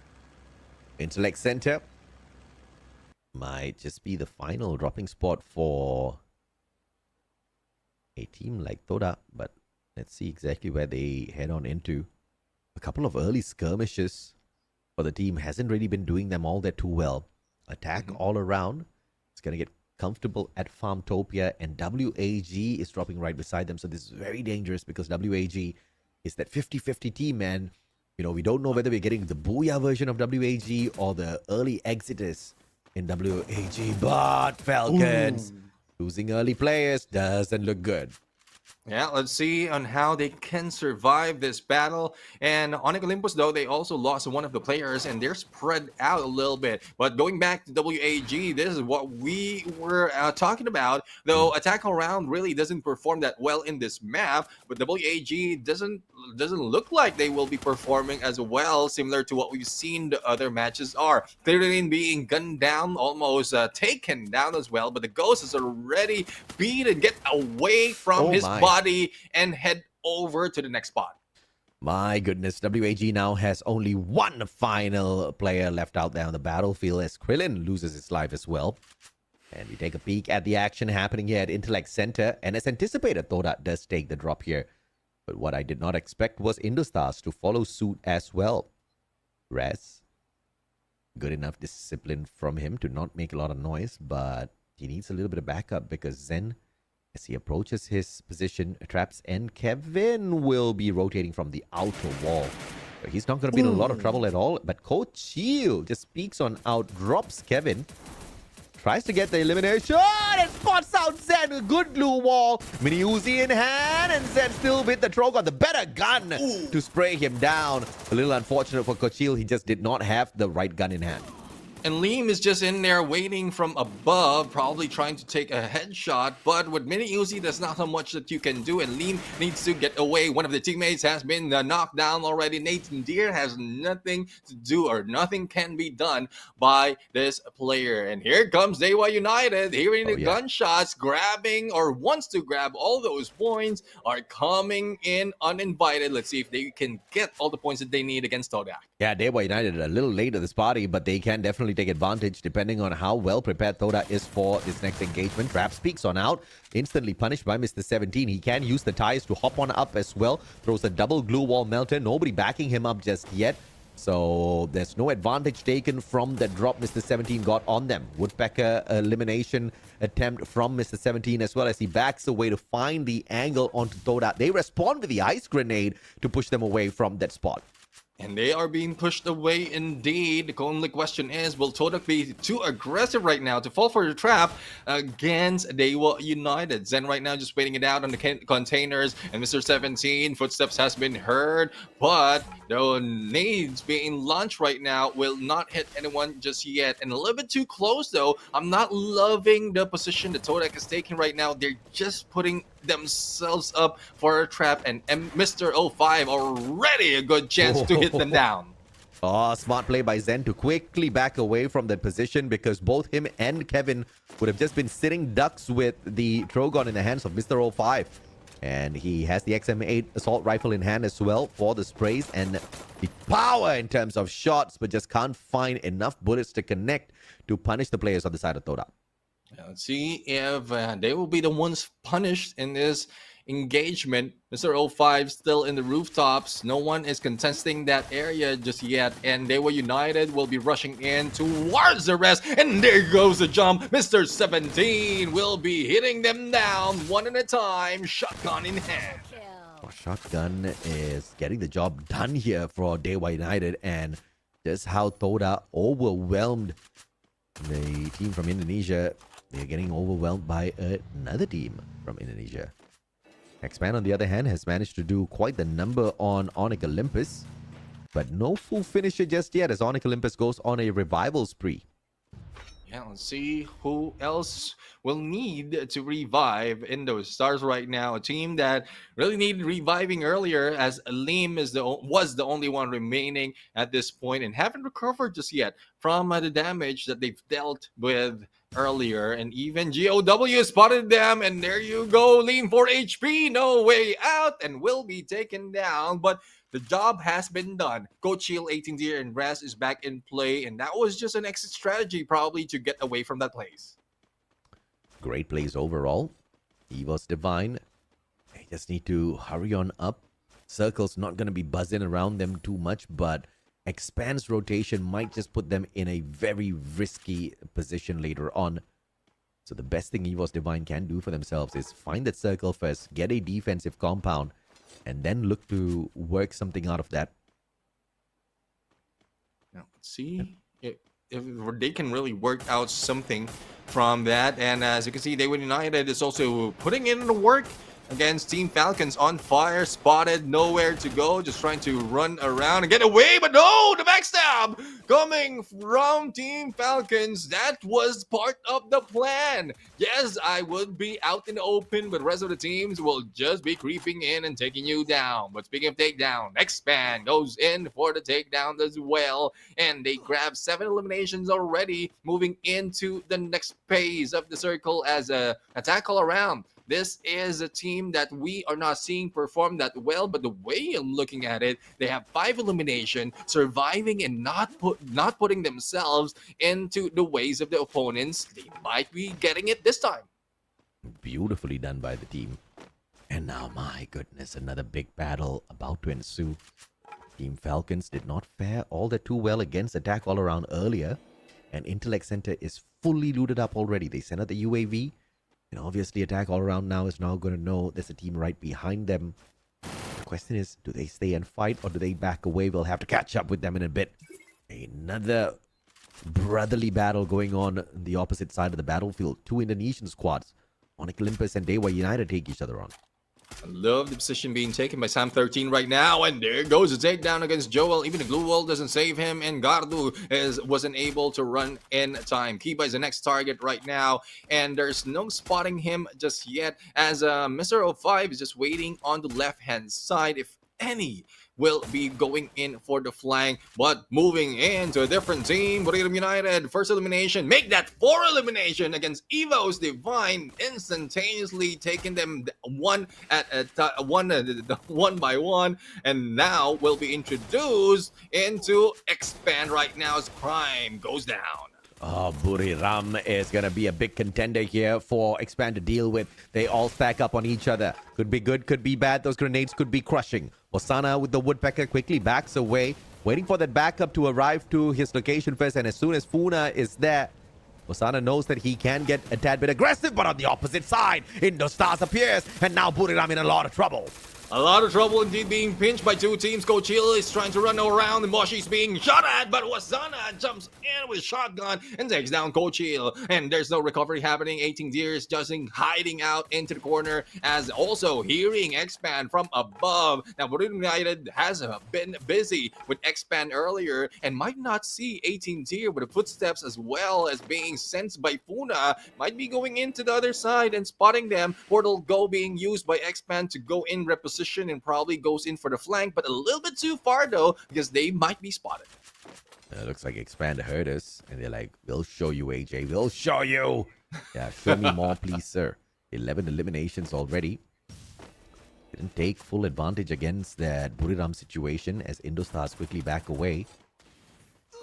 And X-Roy is just going to be playing this in a very disciplined manner. Now the circle's going to be pressuring them. So on that rotation, Buriram is going to be very dangerous as Funa finds a shot from afar. Moshi as well. They've all been positioned, and now Asana flanking around, meeting fires, stopping their rotation. And now Buriram really wants to annihilate the team members of Expand. Let's see if they will be able to do so, as a position started with 2 players from above and 2 from below. X-Roy right now trying to survive, but will be stuck because of the glue wall. And here comes the rest of the gang of Buriram United, just knocking on doors, asking for them to open up. Let's see who survived. Wasana right now breaking down some of the glue wall, spotting Faiz in the corner, and only a few remains, but the glue wall still saving them. Saves them indeed. 5 eliminations in hand, and at the same time, Flash out of the equation. Sana finds Faiz. Quick shutdown. Roy has nowhere to run. Axel just got out, but Funa spotted him. Ooh! Can he get away? Answers no. Axel just could not get to the vending machine. Wanted to buy back his team members, and it's all up to X-Roy. And you know there's nothing he can do. And Expand out in 9th. Out in 9th place, and still Buriram United showing a lot of aggression right now, but they need to play the healing game for them to survive a little bit longer. Attack all around right now, attacking against Todak, who will be taken out and eliminated in this game. Only 7 remain, and for the damage leader, I mean, Wasana has done a lot from that battle against Expand and even more, but who's waiting and into the doors right now? It is Onyx Olympus, the team that has crossed over the 12th spot, wants to maintain that position. 12 eliminations for Falcon already, and they are really stacking up. This is a team that knows how to pick an engagement. Earlier against Buriram, they were like, not going in for the hunts yet, sir. It is not our circle. And I love that discipline. But when they are, of course, forced into a corner, they are able to find those engagements. And Peter, 6 eliminations already. Definitely the star player from 2 seasons ago. A little overshadowed by the appearance of Coscu, but it seems like Coscu now is having a little bit of troubles maintaining his consistency. Let's see if he can make those shots right now. Using Portal Go to have over from above, but they are being waited on, and they go down one at a time. On the other side, Onyx Olympus receiving a little bit of damage as well as a little bit of shots coming from Attack All Around, and that forces Attack All Around to move into the compound. There is a lot of teams already be surrounding them, thus they need to hide out, but Onyx Olympus cannot rest just yet, because not only will they be dealing against Attack All Around this time, but Buriram United and other teams are waiting for them to come out. And it seems like Attack All Around is just playing this very passively, allowing Onyx Olympus to find the circle first. They know they've got 20 seconds to work around with, and they're just not making the move just yet. The moment the circle comes through, it's going to put the pressure on them, and they know there's going to be a problem. And with 10 seconds remaining, they now finally start to make their move. Tossing in those glue wall melters first, just to melt down those defenses. And Onyx Olympus, on the other hand, just protecting the stairs, just making sure nobody steps up to challenge them. And it's a real tough battle for Onyx Olympus right now, because in a bit they will need to step out. A lot of teams are waiting for them, especially with all the noise that is happening. But speaking of noise, there is a Falcon and Indo Stars making those noise, getting the attention of God of Wolf. Now let's see if the takedown will be done by this Vietnamese team. Those 6 eliminations, not that much, but I guess they can grab more because they have a huge distance against the other team, and they can gatekeep them on their approach. 7 eliminations for GOW. AY United just in front. It's all about the timing. The pacing is just so slow here. Everybody's just being careful. We are already reaching the final week, and nobody wants to make the mistake. And as I say that, Indostars unfortunately falter in the 7th spot. They did well to maintain their aggression, but there's just way too many lives in here in circle number 4, moving on into circle 5 as Attack All Around take over as the elimination leaders with 12 in hand.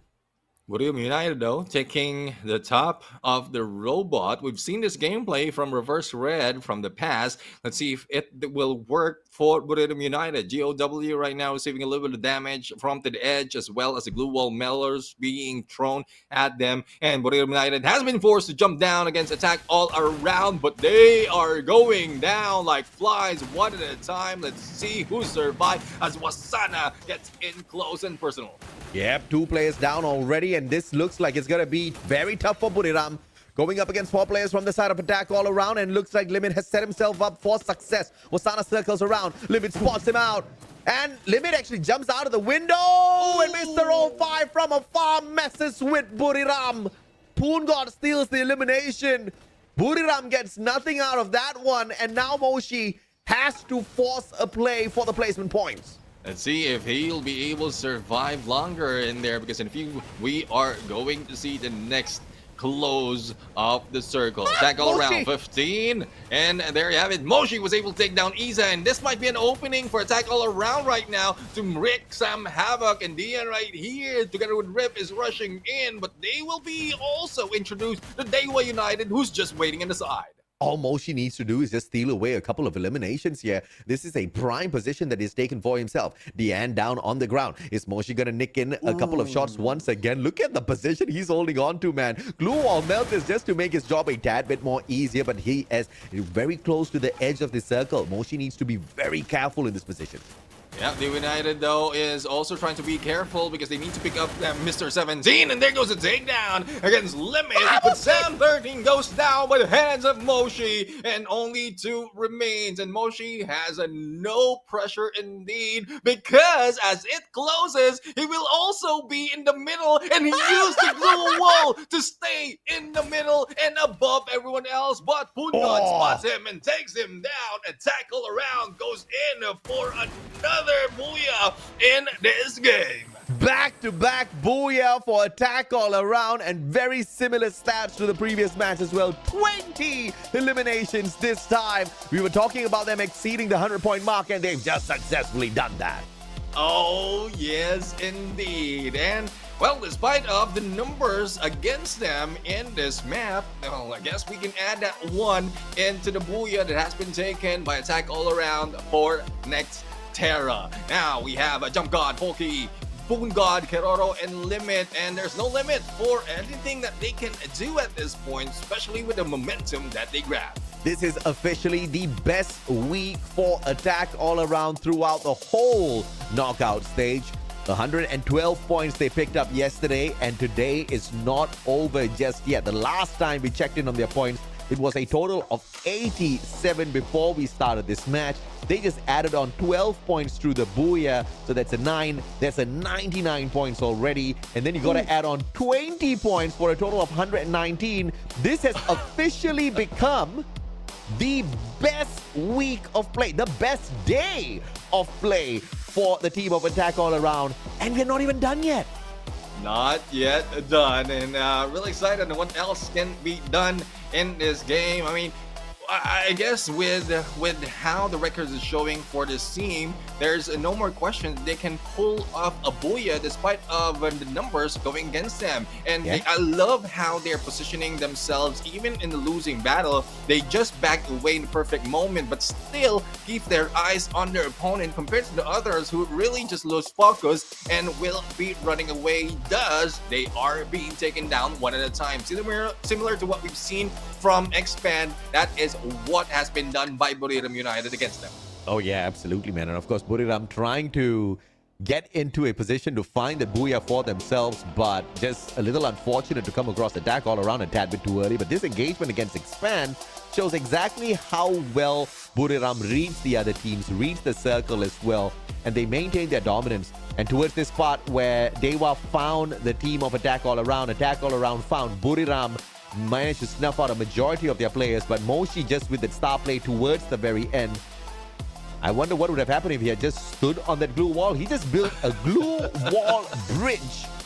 3 glue walls back to back to float up in the air.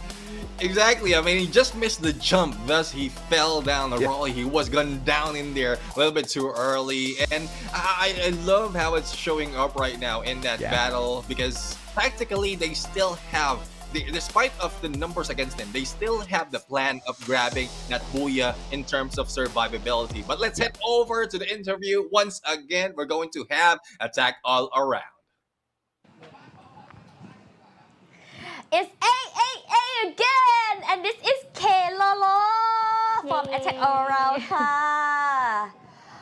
How come this name K Lolo ชื่อเคโรโลมาจากอะไรคะ มาจากการ์ตูนครับ From the cartoon ทำไม Oh ก็ตอนเด็กๆชอบดูครับ Because I like to watch the Keroro cartoon when I was little that กิน fork with the gun ไอ้กบตัวเขียวๆกับปืนถือปืนน่ะเหรอ ใช่ครับ Oh Yes. I watch it Okay what is the hardest thing for from now for now ตอนนี้อะไรยากที่สุดสำหรับเรา ไม่มีครับ ไม่มีอะไรยาก Nothing is too hard for me Okay so what do you think about your team performance so far คิดยังไงกับผลงานของทีมตอนนี้บ้าง ก็เกินความคาดหมายไปมากเลยครับ It's more than my expectation Why what is your expectation แล้วเราคาดหวังอะไรไว้กับทีมทำไมมันถึงแบบเกินความคาดหวัง ก็ตอนแรกไม่คิดว่าจะเล่นได้ขนาดนี้ครับ ก็เลยแบบพอมาเล่นได้ปุ๊บมันก็เกินความคาดหมายไปอีก อ๋อก็คือไม่คิดว่าจะเข้ากันขนาดนี้เนาะ I don't think my team will came this far but then as you can see our performance went very well Do you know that other than you get back in the top 5 now you and your team 2 members now are challenging the Predator Award right now for this week รู้ไหมว่านอกจากการที่เรากลับมาเป็นท็อป 5 แล้วตอนนี้มีสมาชิกทีมเรา 2 คนที่มีลุ้นเป็นท็อป 5 เป็นท็อป Predator ก็ ของทีมนี้ รู้อยู่ครับ นับอยู่ครับ He said that he already know because they are counting so who you think will get the Predator เราคิดว่าใครจะได้ น่าจะน้องปุณอยู่แล้วครับ probably ปุนกอด Why ปุ่นก๊อด Why not limit or ทำไมเป็นปุนกอดทำไมถึงไม่เป็นลิมิตหรือจ ก็ซัพพอร์ตน้องเต็มที่ครับ ำ because we truly support ปุนกอด Okay so anything you want to say to your fan because they are cheering you up มีอะไรฝากถึงแฟนๆไหมคะ เพราะตอนนี้ในช่องแชทก็เหมือนเชียร์ AA ให้กลับเป็นท็อป 5 ก็ฝากติดตามพวกผมด้วยนะครับ จะทำให้ดีมากกว่านี้ครับ Please follow and support us we will do our best and better And this is Carol from Attack All Around ค่ะ Hope to see you after next game too ไว้เจอกันเกมหน้าอีกนะคะ Okay now back to you Showcaster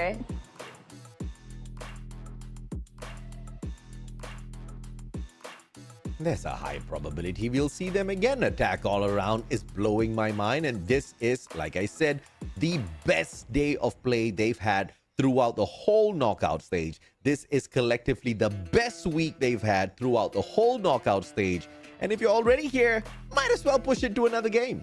Yeah, exactly. Why not? I mean, that would be dependent on the map. But again, regardless of the map as well, they just prove us wrong in terms of number that they can evolve so much more even in their weakest map. But Limit has no limit over all the sniper of the team with 4 elimination, 4,452 on the damage and 6 headshots together with 12 knockdown. Now, bearing a Santino as well as AWM in this match. This is a little bit different view compared to what we've seen before. Yeah, absolutely. It just could be a graphic error, or he could have actually brought in Santino, which confuses me a little bit, because at the end of the day, they are definitely experimenting out there. But, you know, what I'm even more surprised of is the fact that he got 12 knockdowns and only 4 eliminations.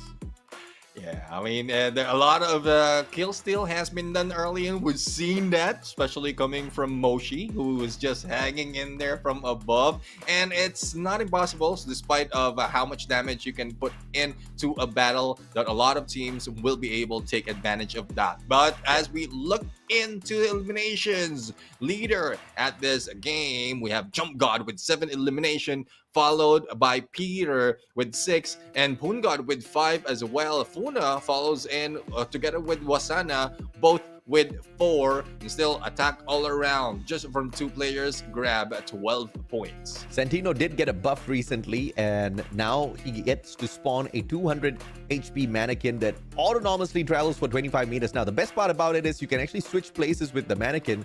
So they're just going all out for that survival gameplay, right? Which could just work in their favor. They are experimenting with something here. I would love to see more Sandinos out there on the battlefield. It'll definitely throw more chaos into the wins, especially when it's just 2 teams going up against each other. But Shin now, I mean, what's up with these Vietnamese players, bro? Shin now wants to fight for the total number of times he has gotten revived, but he still does not beat the players from WAG. Yeah, Glidden has taken the record. But speaking of record, we still have Trogon in here into play. That is compared to Bison and Woodpecker right now. I mean, has taken record-breaking distance between the weapons used or eliminations used or gotten in this weapon. And on the game standings, 32 solid points for attack all around. And you did mention that this adds up their best day in the best week of the knockout stage. Absolutely, man. And of course, Buriram not letting go of the pressure that they have over the other teams. And although we have attack all around, constantly stepping it up, Team Falcons is still not really in their best form just yet.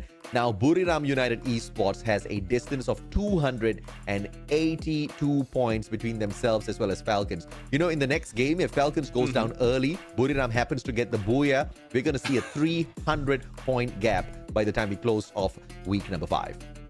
Yeah, and this is overall standings just to show everyone what we were talking about. And also for those on the 12th spot, I mean, Onyx Olympus though, I mean, they might have been struggling, but right now they're only 1 point below PE Sports, and by the end of the day might be able to take the 12th or 11th spot rather. But the thing is, RRQ Kazu as well as PE Sports is not playing right now, so by next week it will be taken back.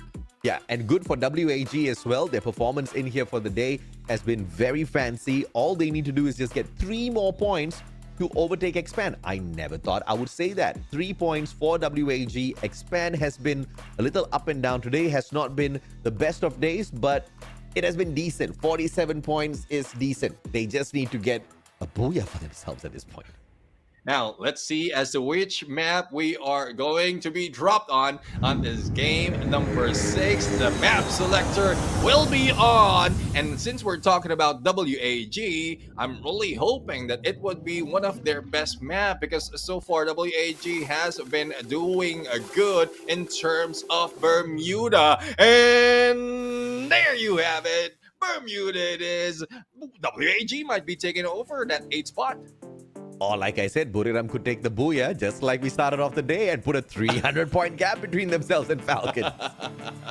I mean, despite of not getting the booyah, I think Buriram United might still be able to get that 300, because we've seen earlier Nextera 20 plus in the points. Very seldom that we see in the 2nd place, the 3rd place grab that number of points. But on this map, though, we have Reverse Red right now showing as the top. Buriram United follows. WAG is in there with 4 booyahs in this map. Hey, check it out, man. Of course, Reverse Red's not playing, so obviously Buriram and WAG are going to be the better teams.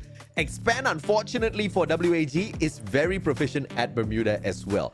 But the Expand that actually took the proficiency on Bermuda and really picked up all of those points were the version that had Cobra in it. So I don't know if this new lineup can do the exact same thing that the previous version of Expand could do. But if you look at the story of just WAG and Buriram, WAG's got more booyahs, man. I think that paints a very clear picture, clear enough to see that we can shout a little bit more for WAG.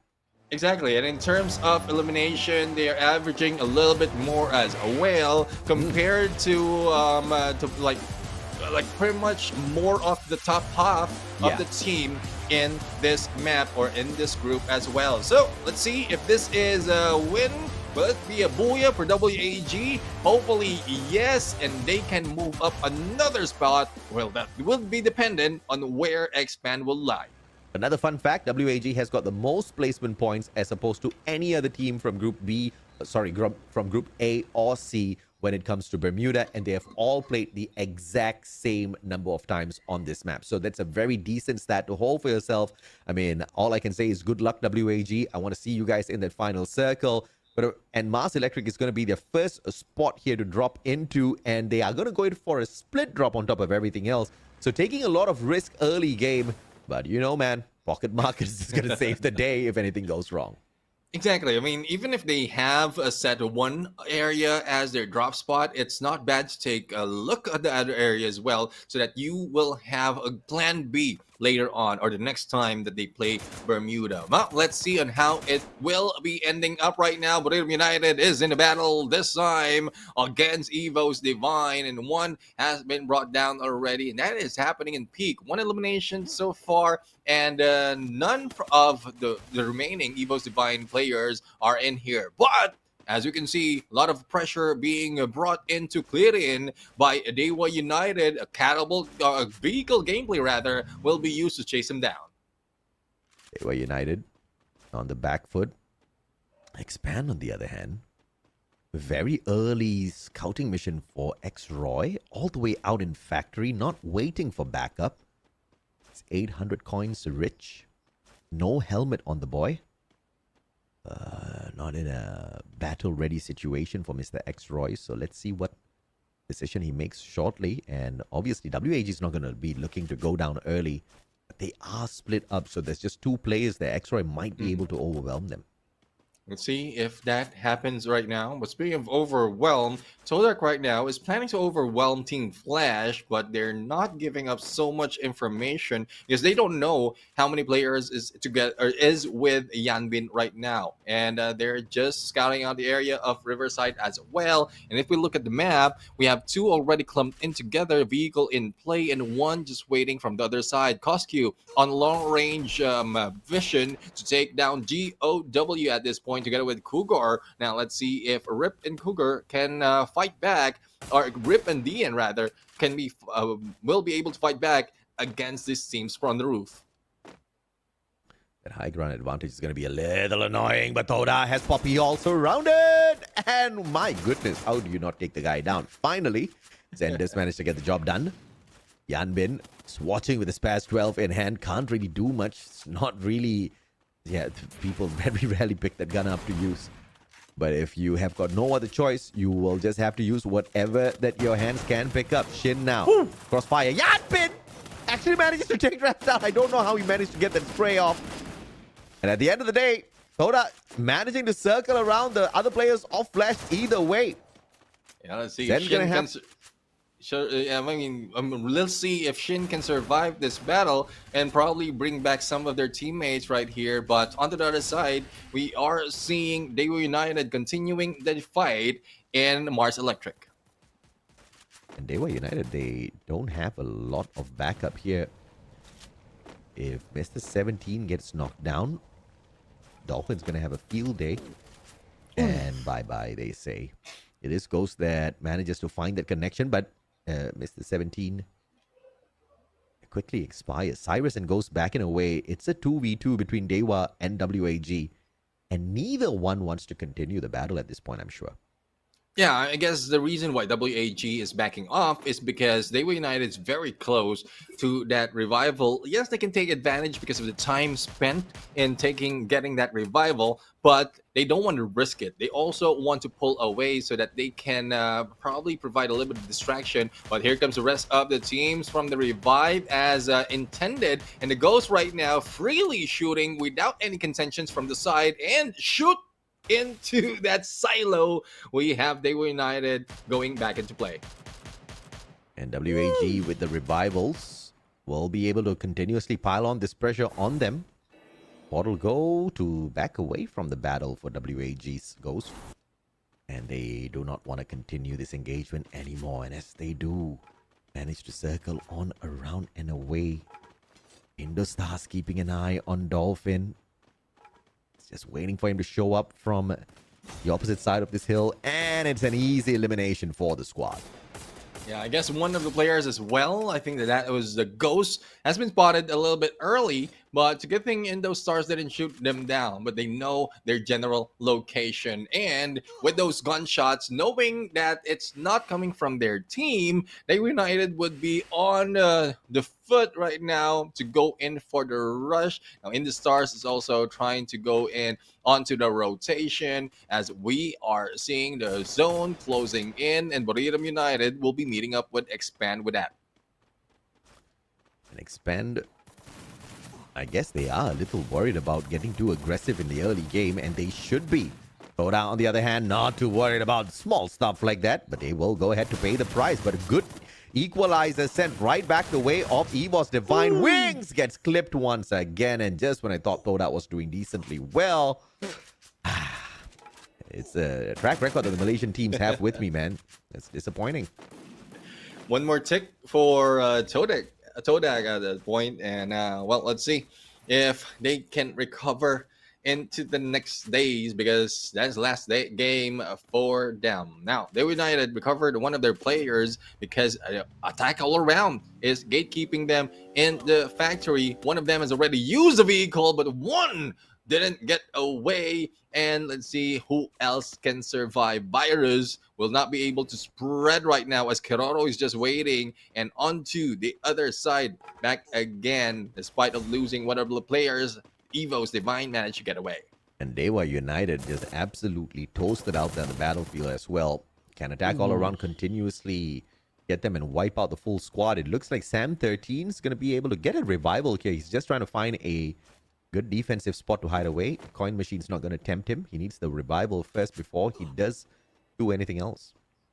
Yeah, and Joel right now, yeah, I mean, the 3 eliminations that they have gives him a little bit motivation, but Gardu will be taken down. Now, not quite sure if he'll be taking the portal go right now to go in for the hit against AVAX, but Joel will be in trouble in a bit. But speaking of trouble, Bermuda United brings trouble to IDS. Coach Shield has been taken out, and only 1 remain in this area, and 2 more coming back.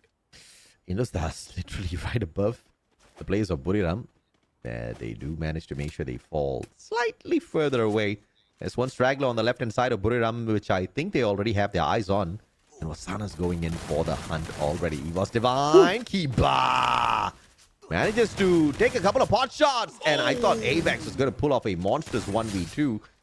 But thankfully for Onyx, that's just not the case. It's not the case indeed.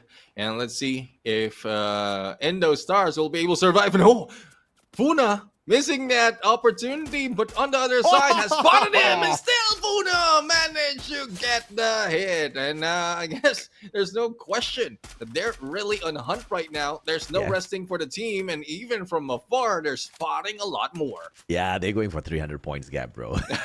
I tell you, this one's trouble, bro. I smell trouble for all of the other teams because Buriram actually wants the booyah now. But attack all around might obviously be the team that is the biggest challenger for them in that final circle. Nobody else seems to be as keen for the victory as attack all around. Yeah, let's see if they'll be able to steal away from Buriram or the other way around. But hopefully a steal can be done by Expand because they are a little short in elimination, and all they are doing right now is going in for survival. But will that last for long? Because attack all around might be attacking them from all over the place. Raz just watching from up above. He just wants to just chill there, bro. He doesn't want to do much. And Expand turning tails instantaneously as they spot a team right in front of them. Yes, they are at Mars Electric, but they are not powered up. They want to charge down. And for their best of their ability, stay away from all of the teams out there. Engagements just have not been doing them a lot of favors. Yeah, no favors indeed. Now let's see. X-Roy a little bit too close, or probably intended to be close, that he can get some information as to where the other team is coming from. But there you go, OWAG being taken down, eliminated in this game a little bit too early. And that is because of Buriram United Esports. And couldn't agree more. They are in here to take that 300-point lead. Not quite sure, probably it's a promise that they have for their coach or for the organization, indeed, that we're going to end it with 300 so that they won't be able to catch up. It's not like anyone can do. 8 eliminations is nothing for Buriram. And looking at the points that they definitely want to put in between themselves as well as Falcons, they're currently at a distance of 290 points. Whew. Very Not too far away, and Falcon is just on 2 points. GOW might be able to punish Falcons here, but Peter has got that high ground advantage. In fact, everybody now up on the roof.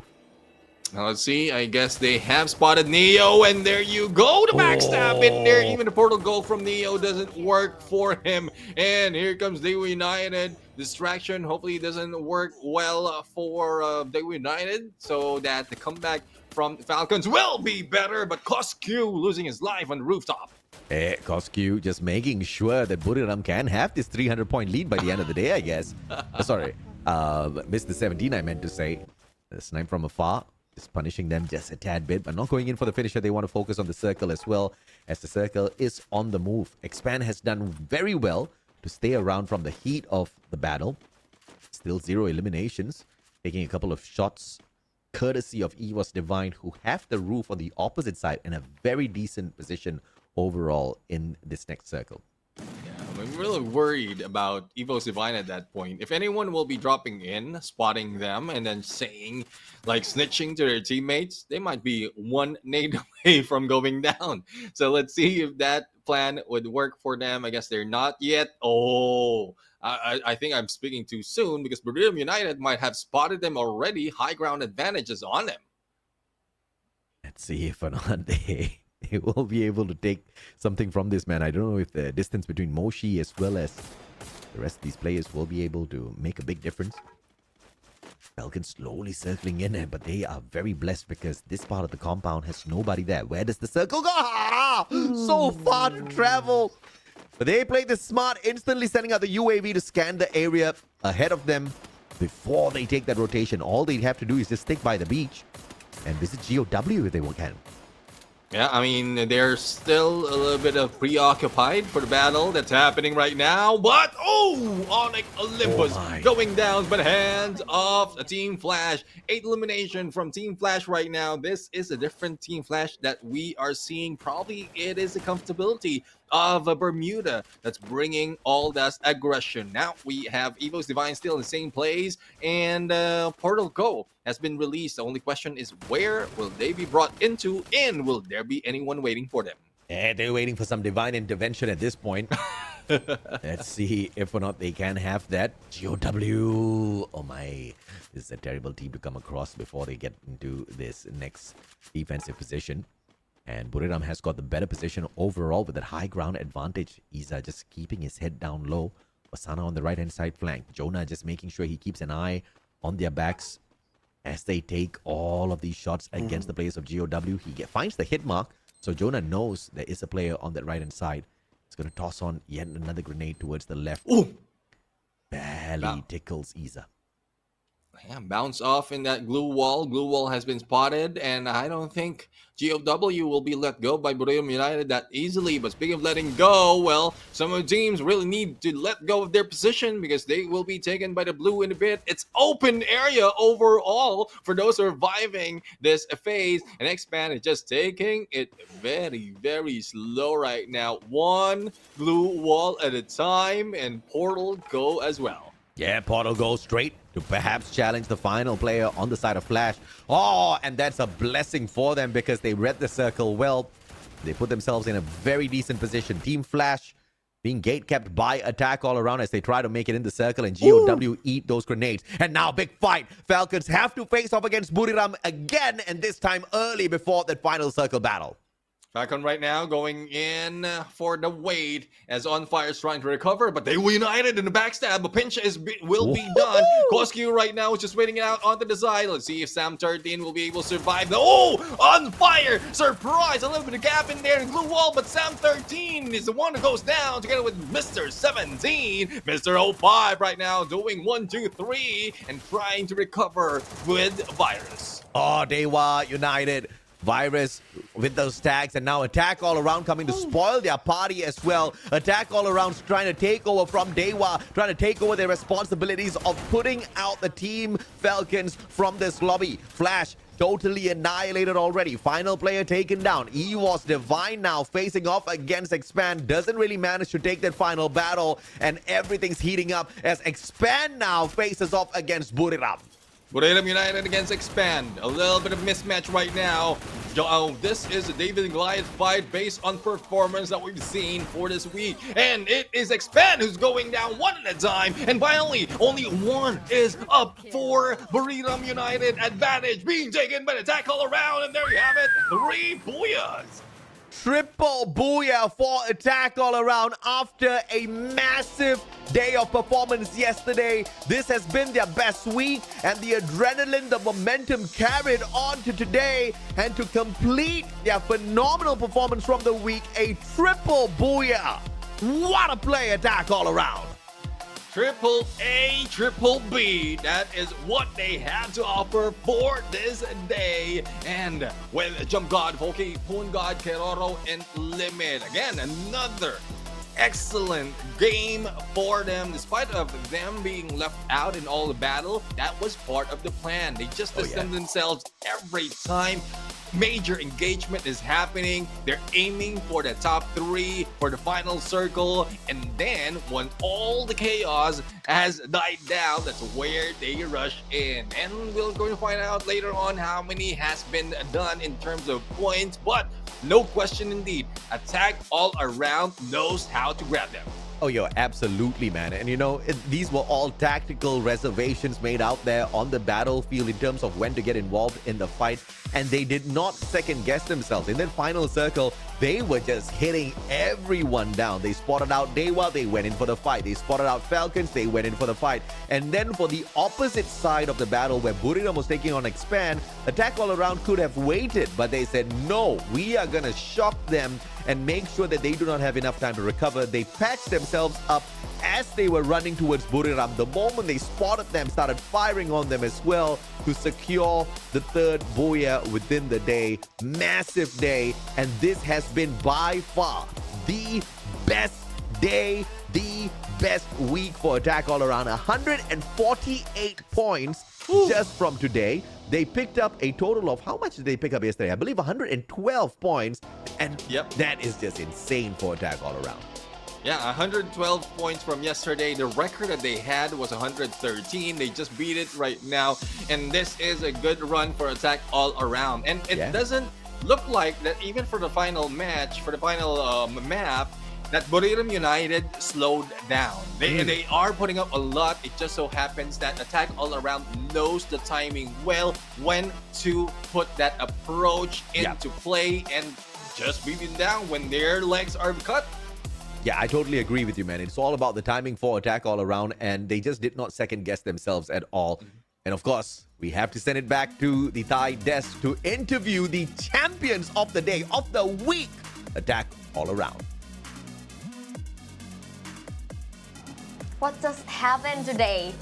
It looks like it's an AAA day, and this is Attack All Around Jump God.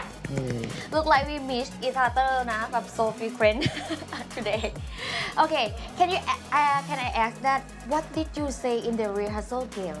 เราพูดอะไรไว้ตอนที่เกมซ้อมตอนที่สัมภาษณ์ ก็ได้แชมป์ไม่ต่ำกว่า3เกมครับ I said that I want to get at least 3 booyah today แล้วไงอีก แล้วก็ไม่รู้ครับพี่ลืม cannot remember So you can do it, right? You did. แล้วก็ทำได้จริง ใช่ครับ ๆ yes เพราะว่าวันนี้ผมมา because today is my day Okay. So I want to know that what will you gonna do next? Like เหมือนอยากจะพูดอะไรอีกไหมแล้วมันจะเป็นจริงอีกไหมอะไรอย่างเงี้ย ก็อยากได้แชมป์ซาอุครับที่ 1 เฮ้ย I would like to be the winner at Esport World Cup So you have like a magical kind of power of the magical word magical word เหรอ เขาเรียกว่าอะไรนะปาก manifest นะพี่ ปากศักดิ์สิทธิ์อะไรสักอย่างหนึ่งอะ ใช่ครับ คำพูดแบบศักดิ์สิทธิ์ ใช่ จริงเหรอ จริงพี่จริง Oh, he said yes, yes. Huh? Yes, it's true. So your team believe in Mutelu or something? Did your team believe in some like dark magic or Black magic? like Some believe? หมายถึงว่ามีความเชื่อว่าเชื่อเรื่องมูสายมูอะไรอย่างนี้หรอ ไม่ครับพูดเลยครับ No, it's not. But you said you want to get the champion on Esport World Cup. So let's see, will he and his team นะคะ gonna get it or not? And what do you think about your team performance so far? คิดยังไงกับผลงานของทีมเราตอนนี้บ้างคะ ก็ดีครับแต่อยากแบบให้ดีขึ้นเรื่อยๆครับ It's quite good but I want it to be better. Anything you want to adjust or improve? แล้วมีอะไรที่แบบเราอยากปรับหรือแบบพัฒนาเพิ่มไหมคะ ก็อยากปรับตัวเองให้เล่นดีกว่านี้ครับให้มันดีเรื่อยๆเรื่อย I want to he want to improve himself to play better than now. What do you think about the coming of limit? คิดยังไงบ้างคะพอแบบมีลิมิตเข้ามาในทีมแล้ว ๆรู้สึกว่าดีครับเล่นง่ายขึ้นแบบมีสไนด์ด้วย I think my team can play easier than before because now we have a sniper. Okay. Can you look at the camera? มองกล้องหน่อยค่ะ น้องตรงไหนพี่ กล้องนี้ Give me one act that you think is the coolest act. ขอท่าหนึ่งที่แบบดูแบบจริงจังเท่ๆ ท่าอะไรพี่ หนึ่งท่า แอคสักหนึ่งท่าม องเข้าไปในกล้องหนึ่งท่าพี่ให้เวลา three ท่าอะไรอ่ะ one ถ้าโพสก็ได้ ได้ คิดไม่ออก It's like a cool style. It's not attack all round style, but cute style is it. And this is Jamgod นะคะ from Attack All Round ค่ะ Yay! Congratulations for your team today นะคะ You are already in the fourth place. ตอนนี้อยู่ที่ 4 แล้วนะ โอเค So and now back to you, Showcaster.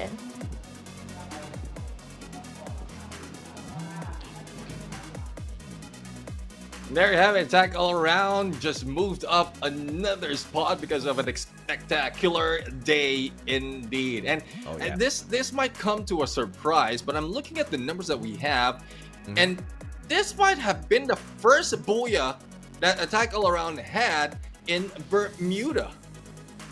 You are actually correct. This is literally the first booyah that they're claiming at Bermuda. But of course, they have been one of the power teams of Bermuda overall, right? They were behind Expand, and with this performance, they have now just overtaken them.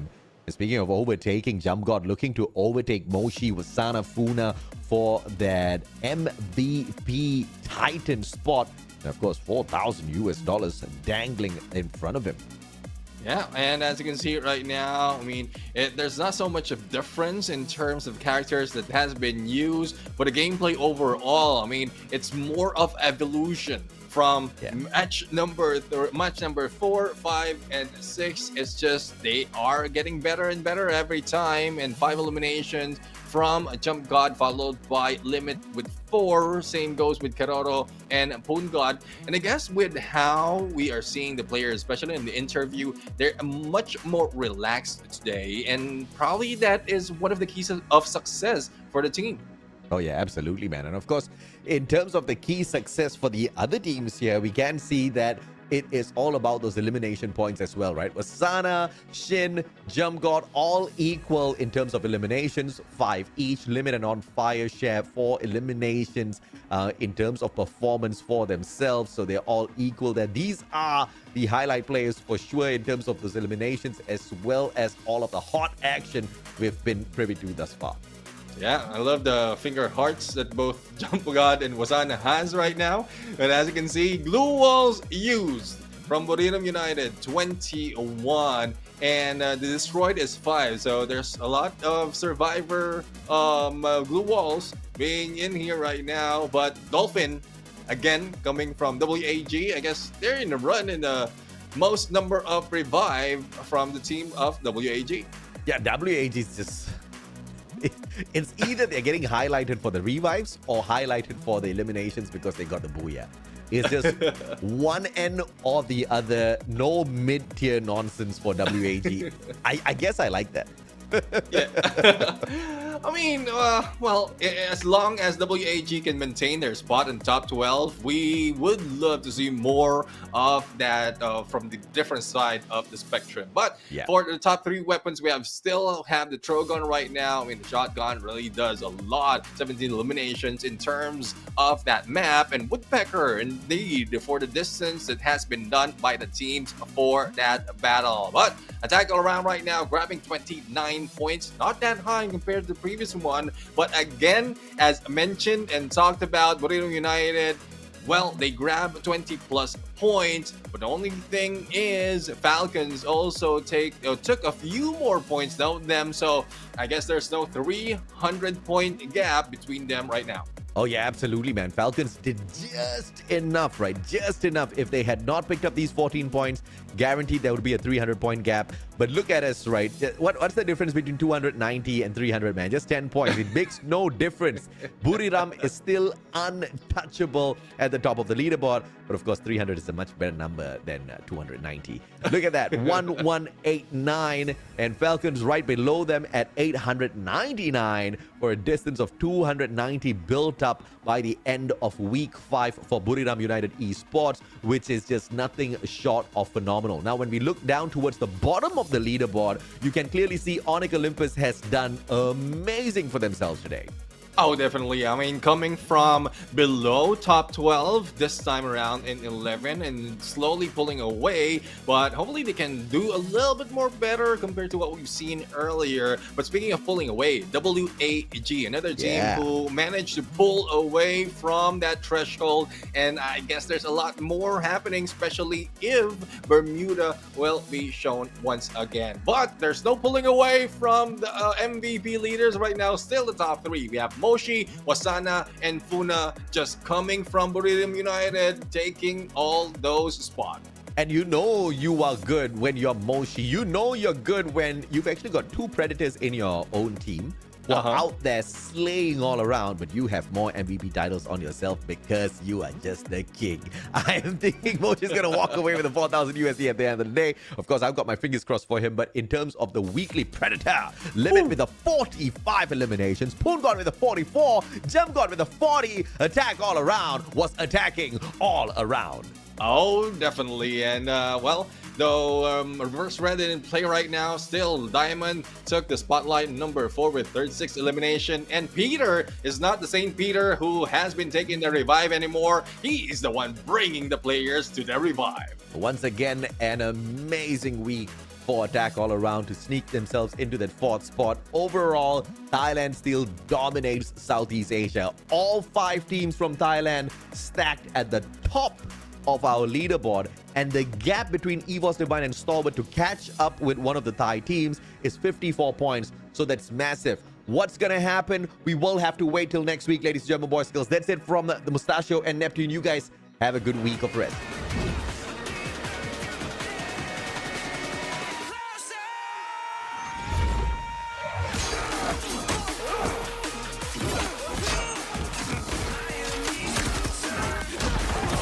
Supplier! How'd you like them apples?